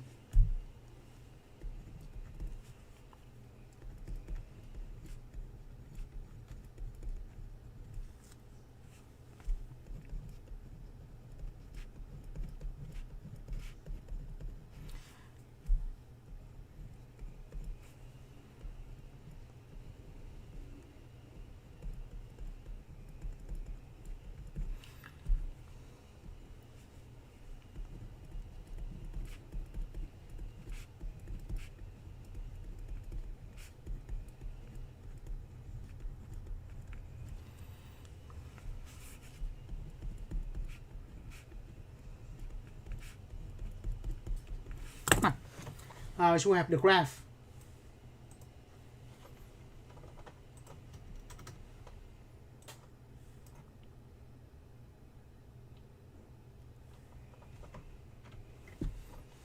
Right, like that. So it's not that bad. We just set the integral.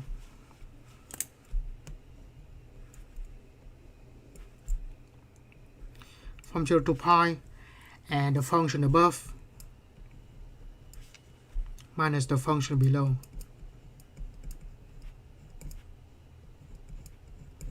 So just pretty much do that. It's not that difficult at all. Right, so how do we do that? Right, like I said, usually these classic problems, it has the classic solution. We just have to see enough problem, get enough experience. Right. So what I do is, if we use substitution, it will not work, because if we let u equal to 1 plus sin x, derivative of cosine, and there's no way we can simplify with the cosine. So actually what we do here is, it's not even calculus.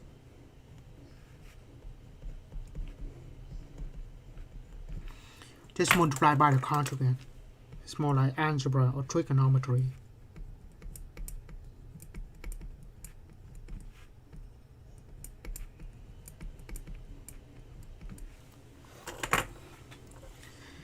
Right, so how did that help?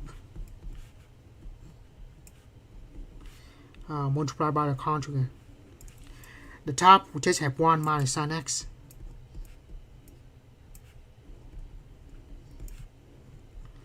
The bottom is 1 plus sin x times 1 minus sin x.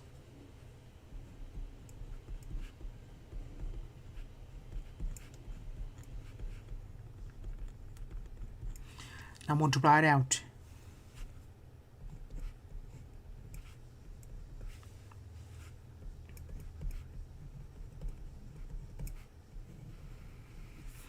One times 1 is 1.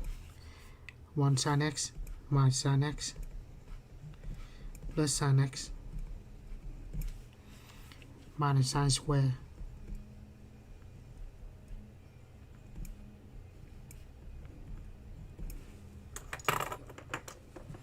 Middle term cancel out.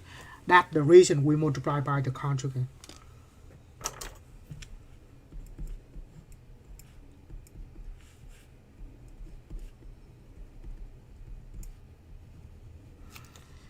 Bottom is 1 minus sin square.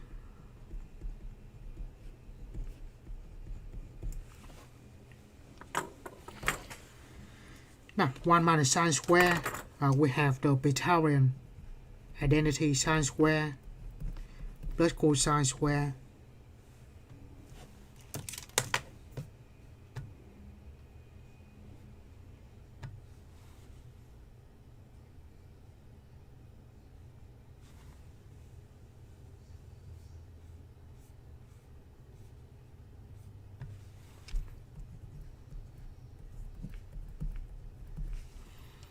and so we need 1 minus sin square, so just minus sin square on both sides.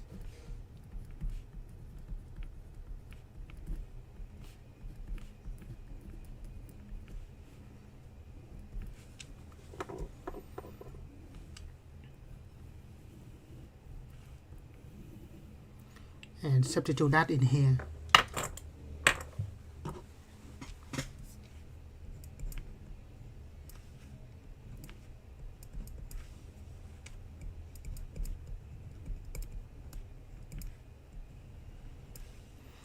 One minus sin square, that will be cosine square.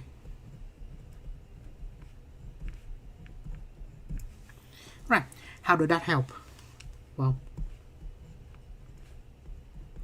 let's split this in two.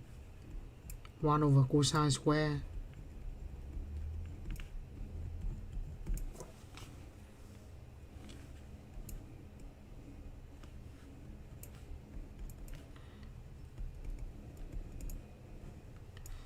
and we have sine over cosine square. Right.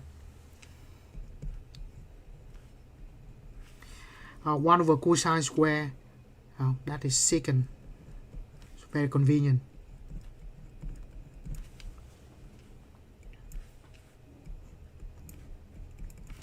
And sine over cosine, if we write like this,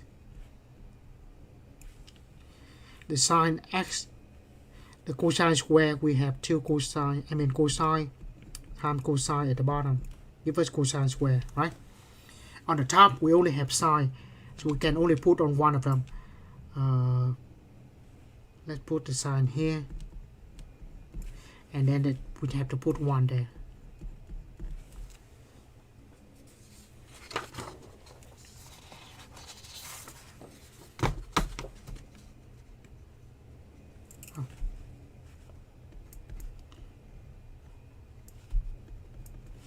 Secant square, still secant square.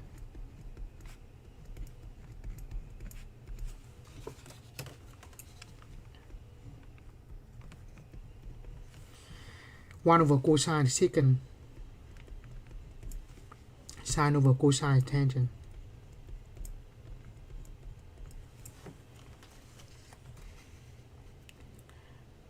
Right. Now, integral of secant square is tangent.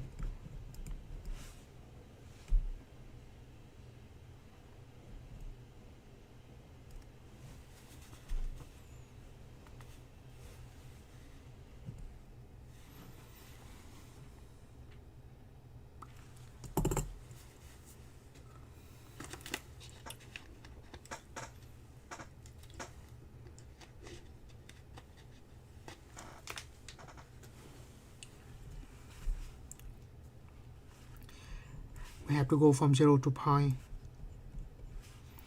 and minus integral of secant tangent is just secant from 0 to pi.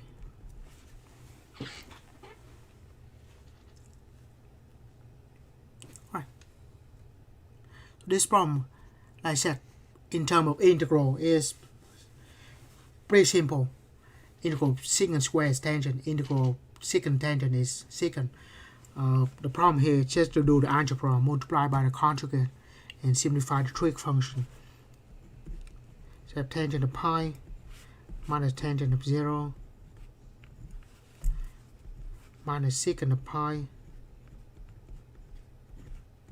minus secant of 0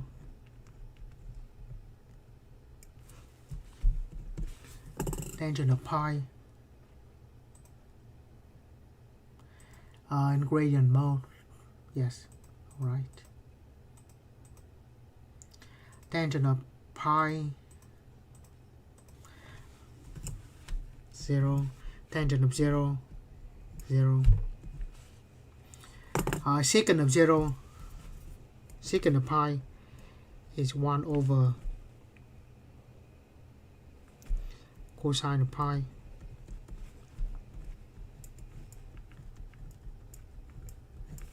Right. So that to have 0 and negative. Cosine of pi is negative 1. Cosine of 0 is 1.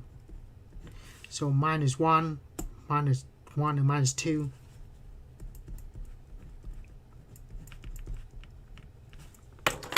Right. Right. Now let's just do this in the calculator math. Option number 9. We go from 0 to pi. If we want fraction, y equal to, that's the fraction, 1 over 1 plus sine x.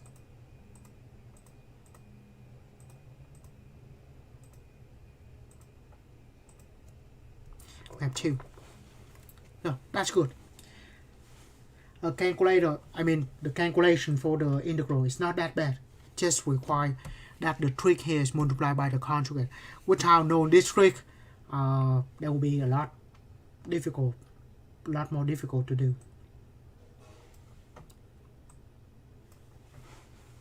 So like I said, sometimes some certain problem, then we have to do some certain things. By the way, on the test, it will be clear. If I ask you about this kind of question, at least I give you some hint.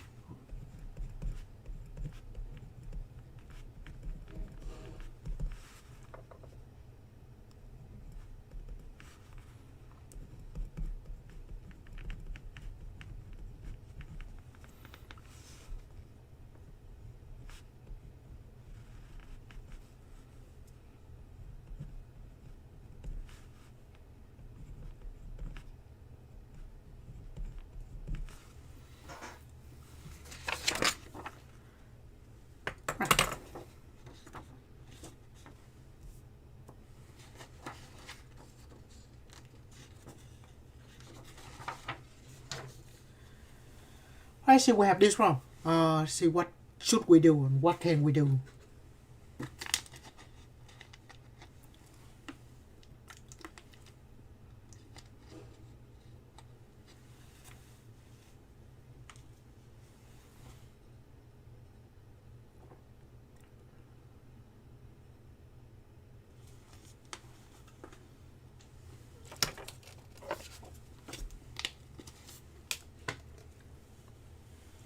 Right.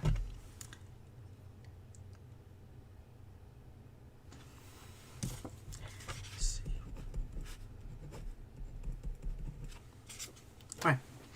So there are a few options here. If somehow we can get rid of the square root, it will be very nice. Right, so that's exactly what we do. So before we try to get rid of the square root, this is in section 8.4. Let me find the note. 8.4. Usually when we have the square root, something like that, that involves the trig substitution. When we have the square, that is 8.4. Right.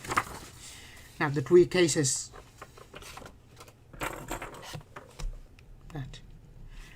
So usually when we have our variable square, we try to go back into the trig substitution. Those are the three cases that we use. So this might help. Right. So the problem is we need to have a square plus a constant square. This is not it. So try to do something first. Right. One of those things that we try. How about completing square? So we try to make a square out of this. Right. To complete a square, we're going to need to add something and subtract the same thing. The first three terms will be a square. So to do that, we take half of the middle numbers.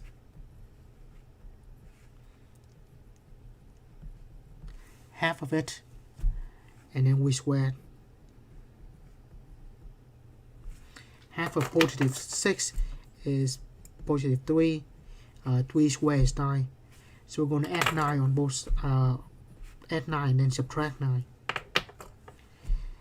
So we have x squared plus 6x plus 9 and then minus 9.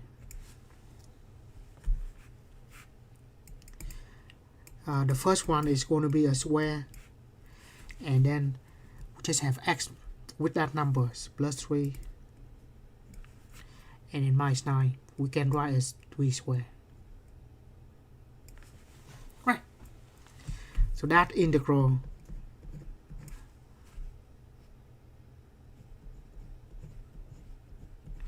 equal to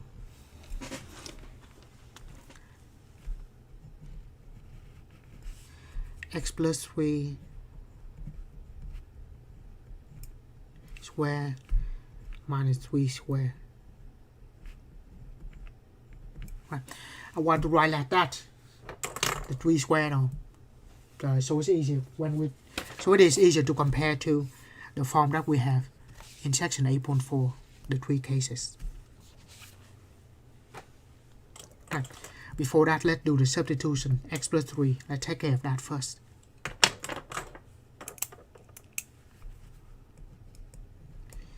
If we let u equal to x plus 3, then the derivative is just 1. Derivative of x is 1, which means du is equal to dx. Meaning that this problem will turn into the integral of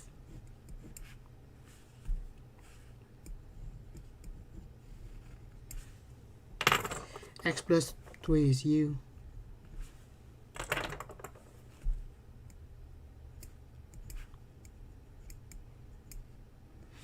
dx is du.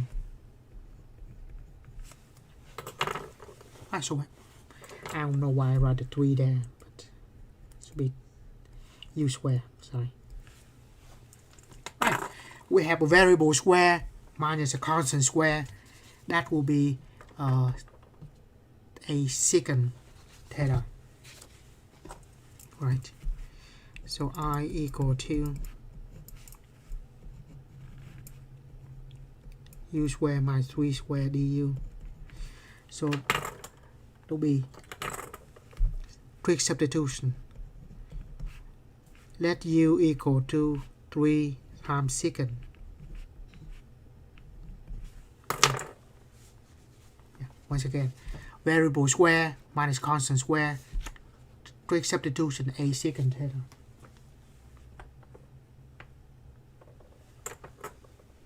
Right. Then we'll take derivative.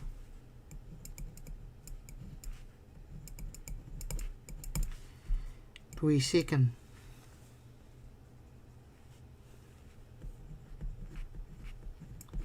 tangent. That is derivative, and move the d theta over.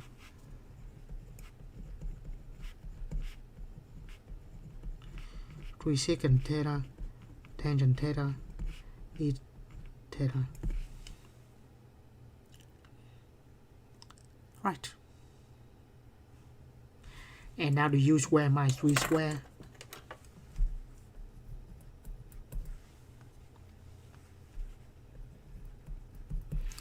U is 3 secant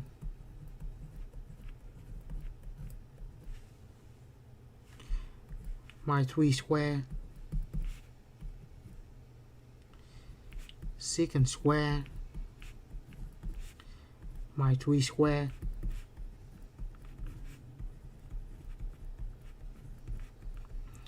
factor the 3 square, we have that, and finally that gives us 3 square secant square minus 1 is tangent square.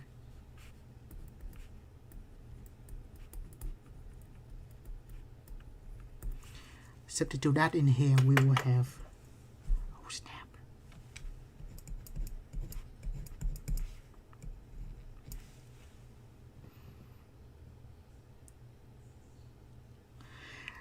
it's not going to be pretty.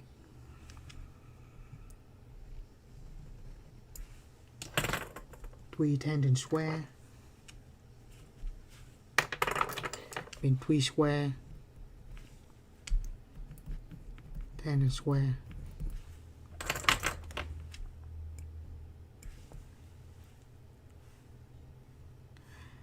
Right, so we take care of that inside the square root.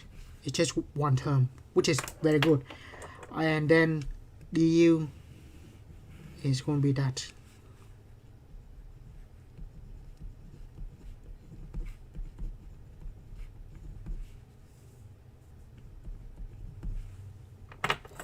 Right, square cancel the square root. We will have 3 tangent theta times 3 secant theta tangent theta d theta.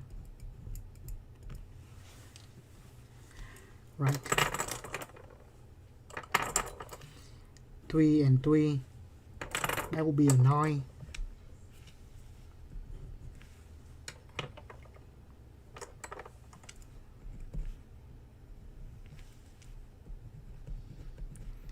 Secant theta tangent theta, tangent times tangent be a square. Right, now that will be terrible for that one. Right. So they will do that one before. Right, so yes, actually this one in section 8.3. So the integral that involving power of tangent and secant. Let's see what are the rules. It says that the rules here. If power of tangent is odd, that is that substitution. If power of secant is even, we use that substitution. The bad thing here is this is neither of those. When we have that, which is what we have now, try something else. Usually that's never good. So we have secant and tangent square.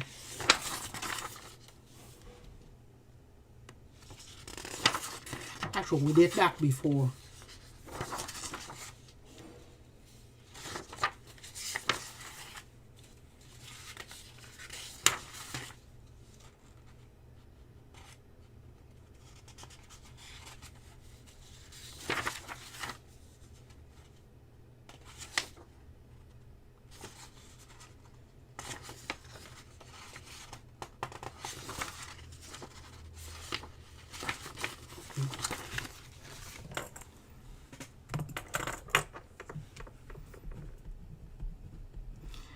C section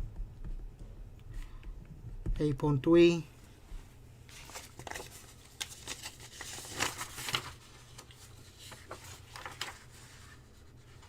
subsection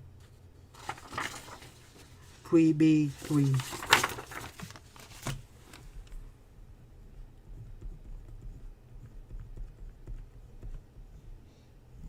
The good thing is I think you should keep track of your own note. So indeed we have that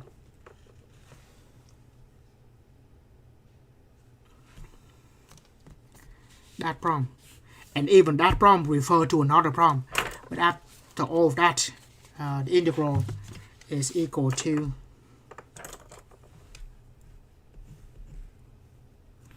one half secant theta tangent theta minus 1/2 ln secant theta plus tangent theta plus c. Right. Now what we have to do is we go to change from theta back to u and then back to x. So this is a lot of work. Right. I only need to change to the u first, and then the rest should be simple. Right. Now, so we have secant of theta, that's easy, which is u over 3, right? At least we have that.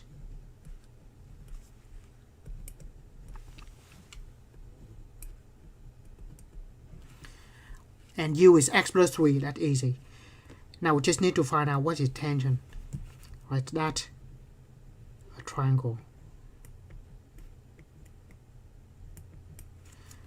Right, what is secant? 1 over cosine. And cosine is adjacent over hypotenuse, so this will be hypotenuse over adjacent. Hypotenuse is u, adjacent is 3, so this will give us that actually.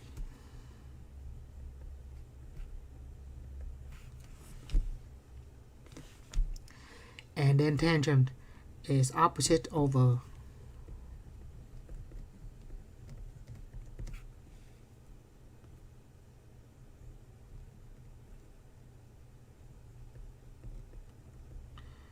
adjacent.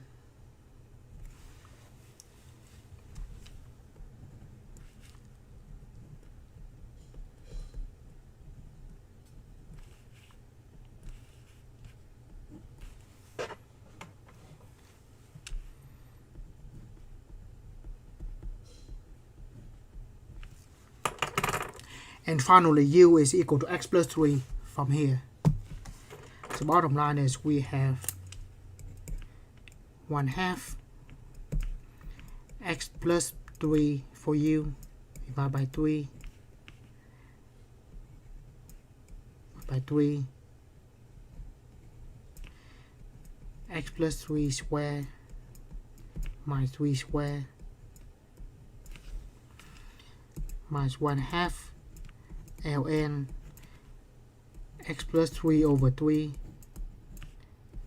plus square root of x plus 3 minus 3 square over 3 plus c. Right. yeah, it is bad if we have to do this one again, because that will probably take a home page. But the idea is, usually when we have the square root and something inside, try to turn that into one term, like that. Because when we have this, square and square root at least can cancel out. So definitely if we have the square root something inside, usually that will involve trig substitution, or try somehow to turn that into one term. And if we have that, the first thing we do is do the completion square, because when we have the completion square, we have the squares. And that can classify in one of those three cases. 1, 2, and 3. That's section 8.4. And we know particular which one do we use for that one. Right. So when we see the square root, it would be nice if that is given in just by one term. And then square root cancel the square nicely.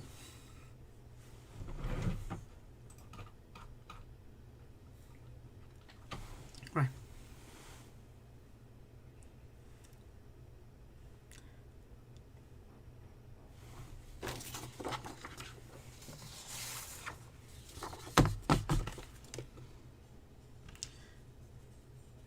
Even we try to classify some certain problem in some certain type of problem, so we know what to do.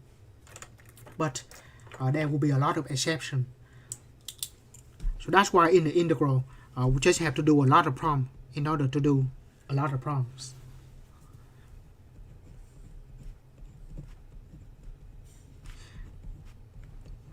Sometimes we have rules, but there certainly will be exceptions.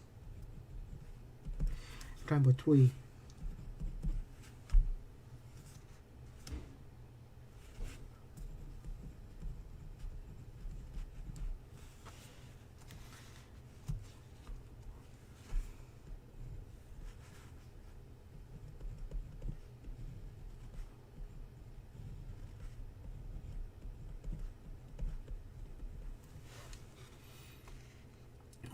One of those problems that involve, once again, the square root. But this time, we try to write this as one term, but that will be very tough, because if we use trig substitution here, this is not trig substitution. Trig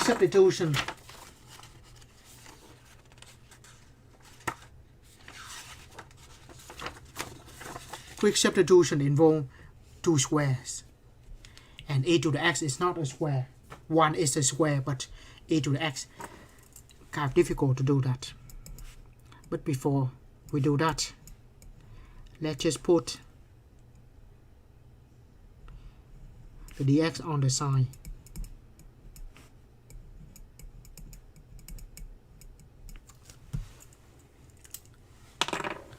Right. Now, it would be nice if we try to have one term there. It would be very nice. But we cannot use the trig substitution. If we cannot use the trig substitution, how about just a u substitution? So let u equal to e to the x plus 1.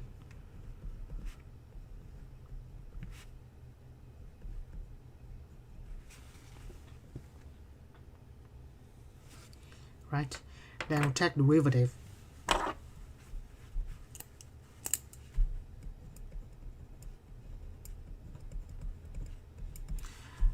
Derivative of that.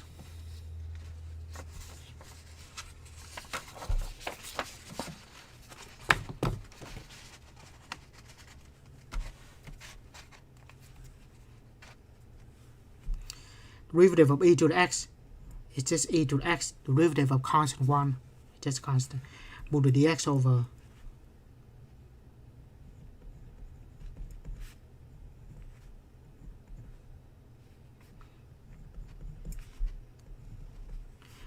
and then divide by e to the x.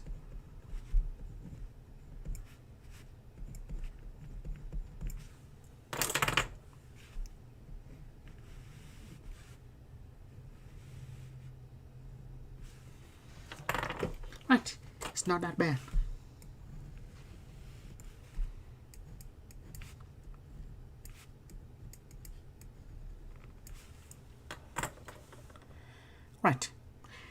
square root still there though. E to the x plus 1, that is u, and dx is this.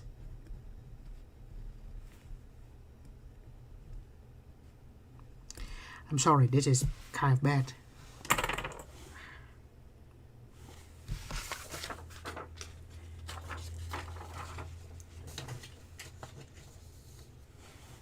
So what is e to the x?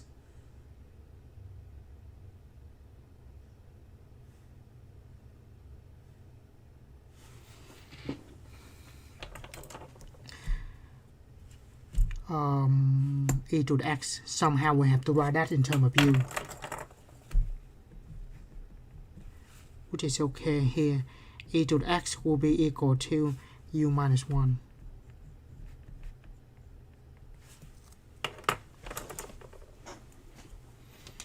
Right? And we can substitute that into here.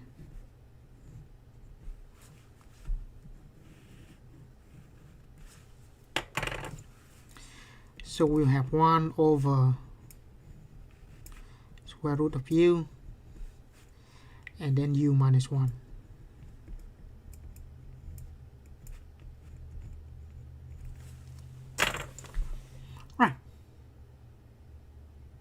Right? Now, the problem here is, if this is u, or partial fraction will be in the work if there's no square root. But in partial fraction, we don't have to have the square root. So make another substitution.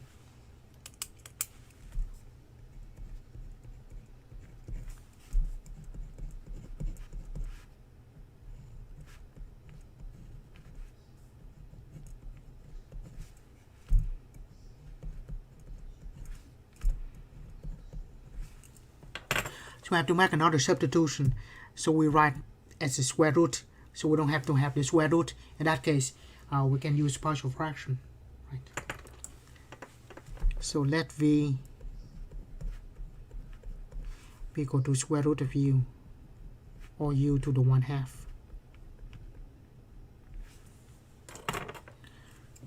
Take derivative. Is 1/2 u to the negative 1/2. Move the du over, and I will write this as u to the negative 1/2 on top and 2 at the bottom. Move the du over. Right, and then we're going to flip this to the other side.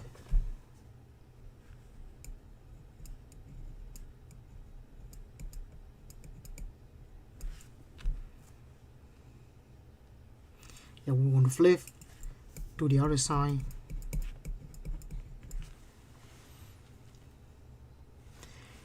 And then the u to negative 1/2 move to the top. We can say du is equal to 2 u to the 1/2.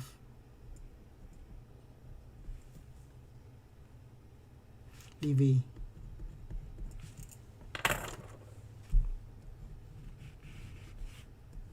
Right, let's see if that is the case.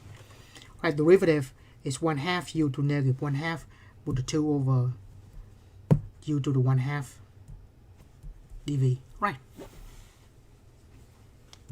Substitute everything back in to our problem.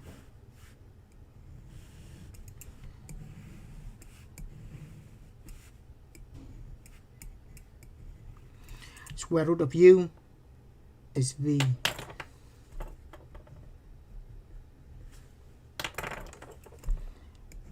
U minus 1. Need to write this u. So what is u though? From here, v equal to u to the 1/2 square both sides. Square both sides. V square is equal to u. And we put everything into that integral. We should have 1 over v. U is v square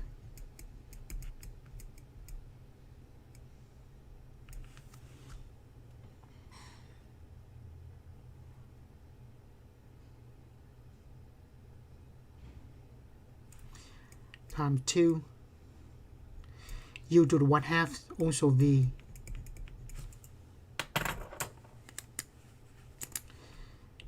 cancel with the v.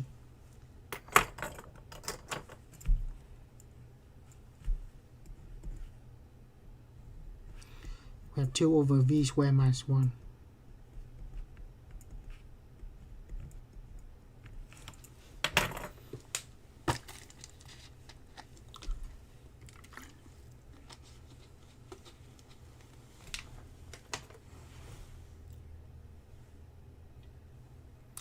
Right, so what do we do with that?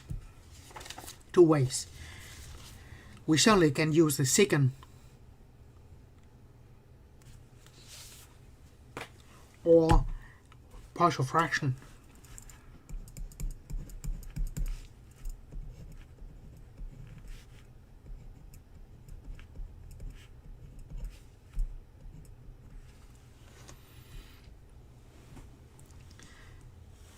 So we can use partial fraction.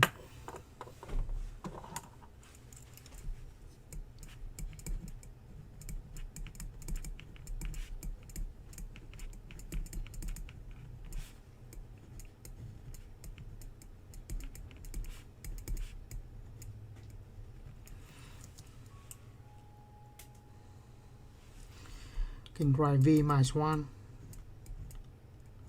and v minus 2. Right? Or we can use trig substitution if we use secant. I think that also works. Right? So we will say x v minus 1 v plus 1. I don't know why I write like that. So v squared minus 1 is v minus 1 v plus 1. This will be 1. Right?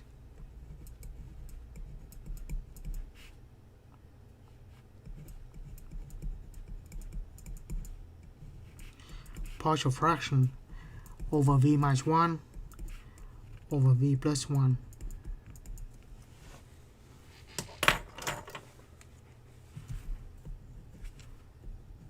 Multiplied by v minus 1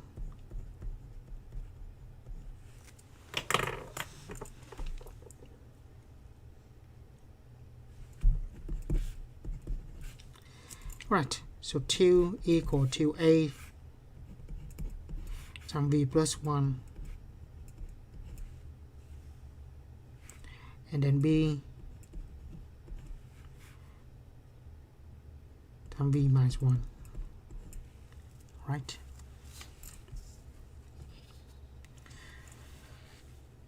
Yeah, the answer should be nice and even here. Right, multiply it out. AV plus A BV minus B. Combine like terms.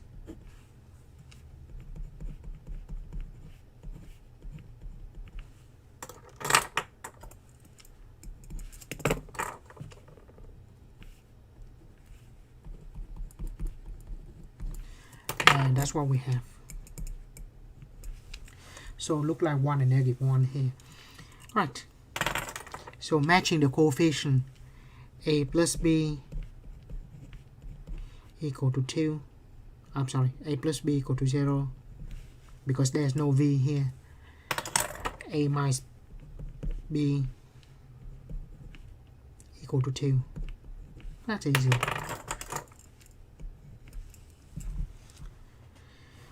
Right. A plus b equal to 0. Substitution. A is equal to negative b. So substitute that in here. Negative b equal to 2. So b is equal to negative 2. So b is negative 1. And because of that, a is negative 1.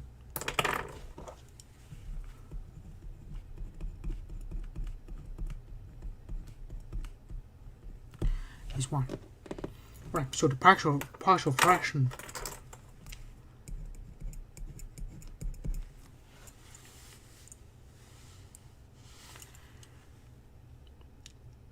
is equal to integral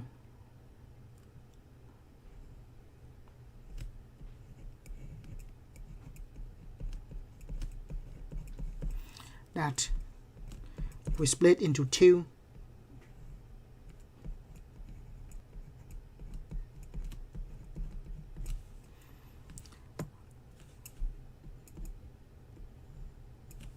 and b is -1.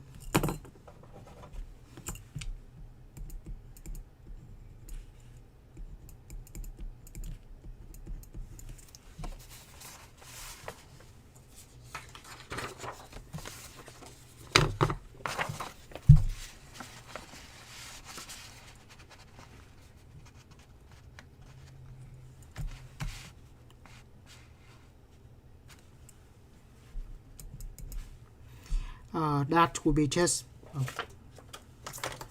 these are the quick reference that we have for here. The first one, ln of that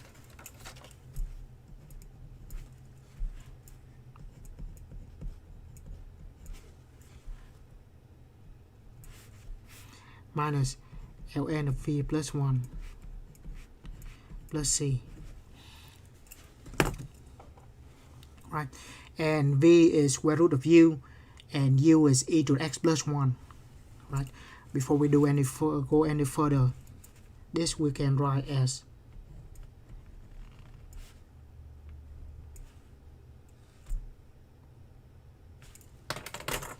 right.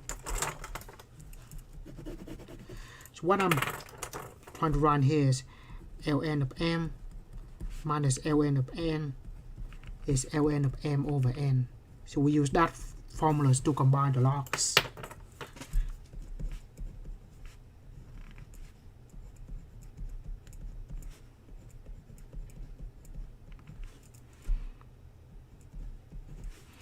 And we can bring both of them inside the square root, inside the absolute values, I mean.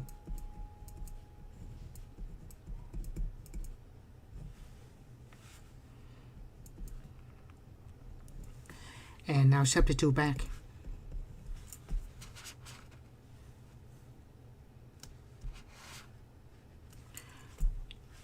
V is square root of u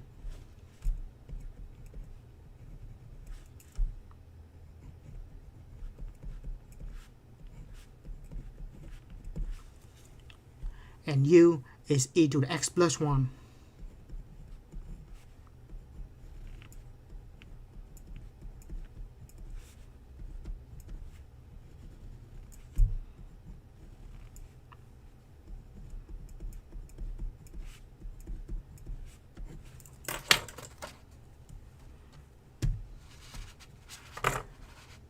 Right.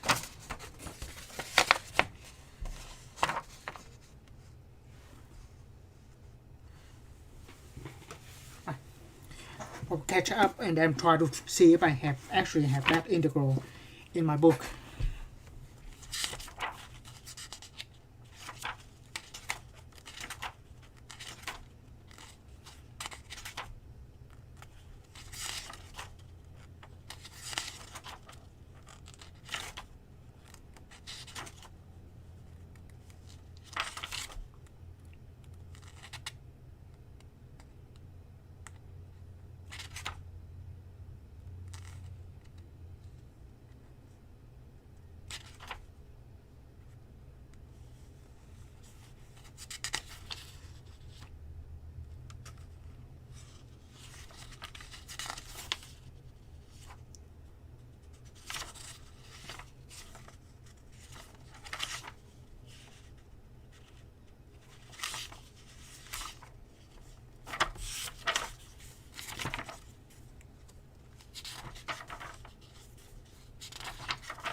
No. Because this problem involves too many things. Let me zoom out.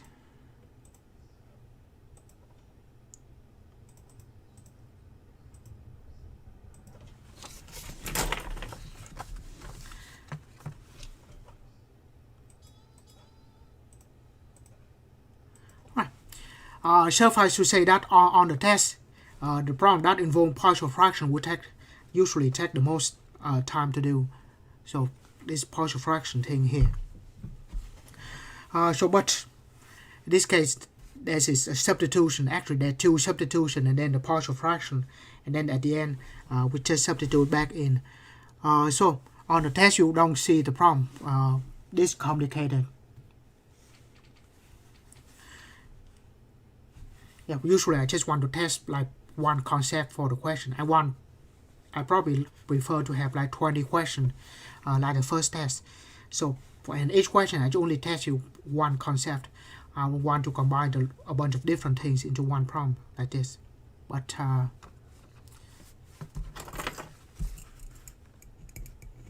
that's what we have for this problem.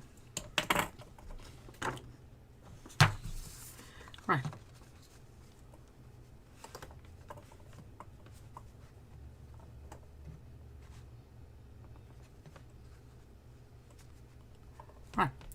Anyway, I think we run out of time. So I'm thinking I stop here, and then we pick it up on Wednesday. By the way, we might not do all the problem that I have on these two sections. Just get the idea. The idea here is that the integration is kind of difficult. Sometimes one method is not enough. We have to combine a bunch of different things into one problem. Anyway, do you have any question before I end the stream?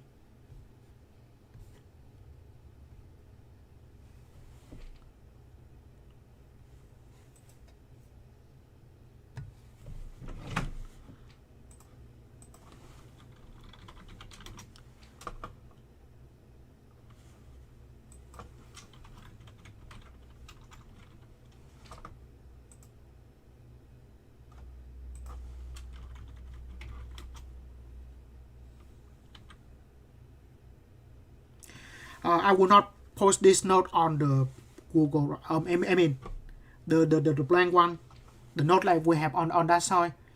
Yes, I post that on the Google Drive, but the handwritten note here, I will not post that online.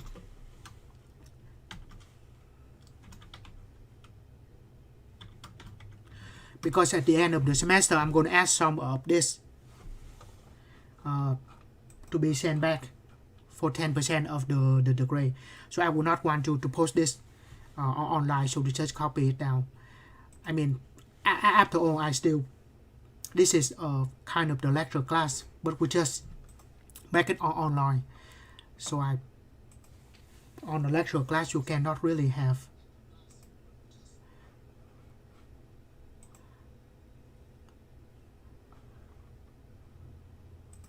on a lecture class you cannot really have the note posted.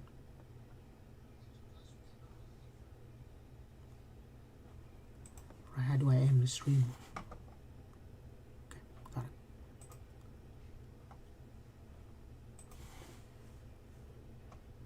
Yeah. So but the note certainly will be posted on the Google Drive already.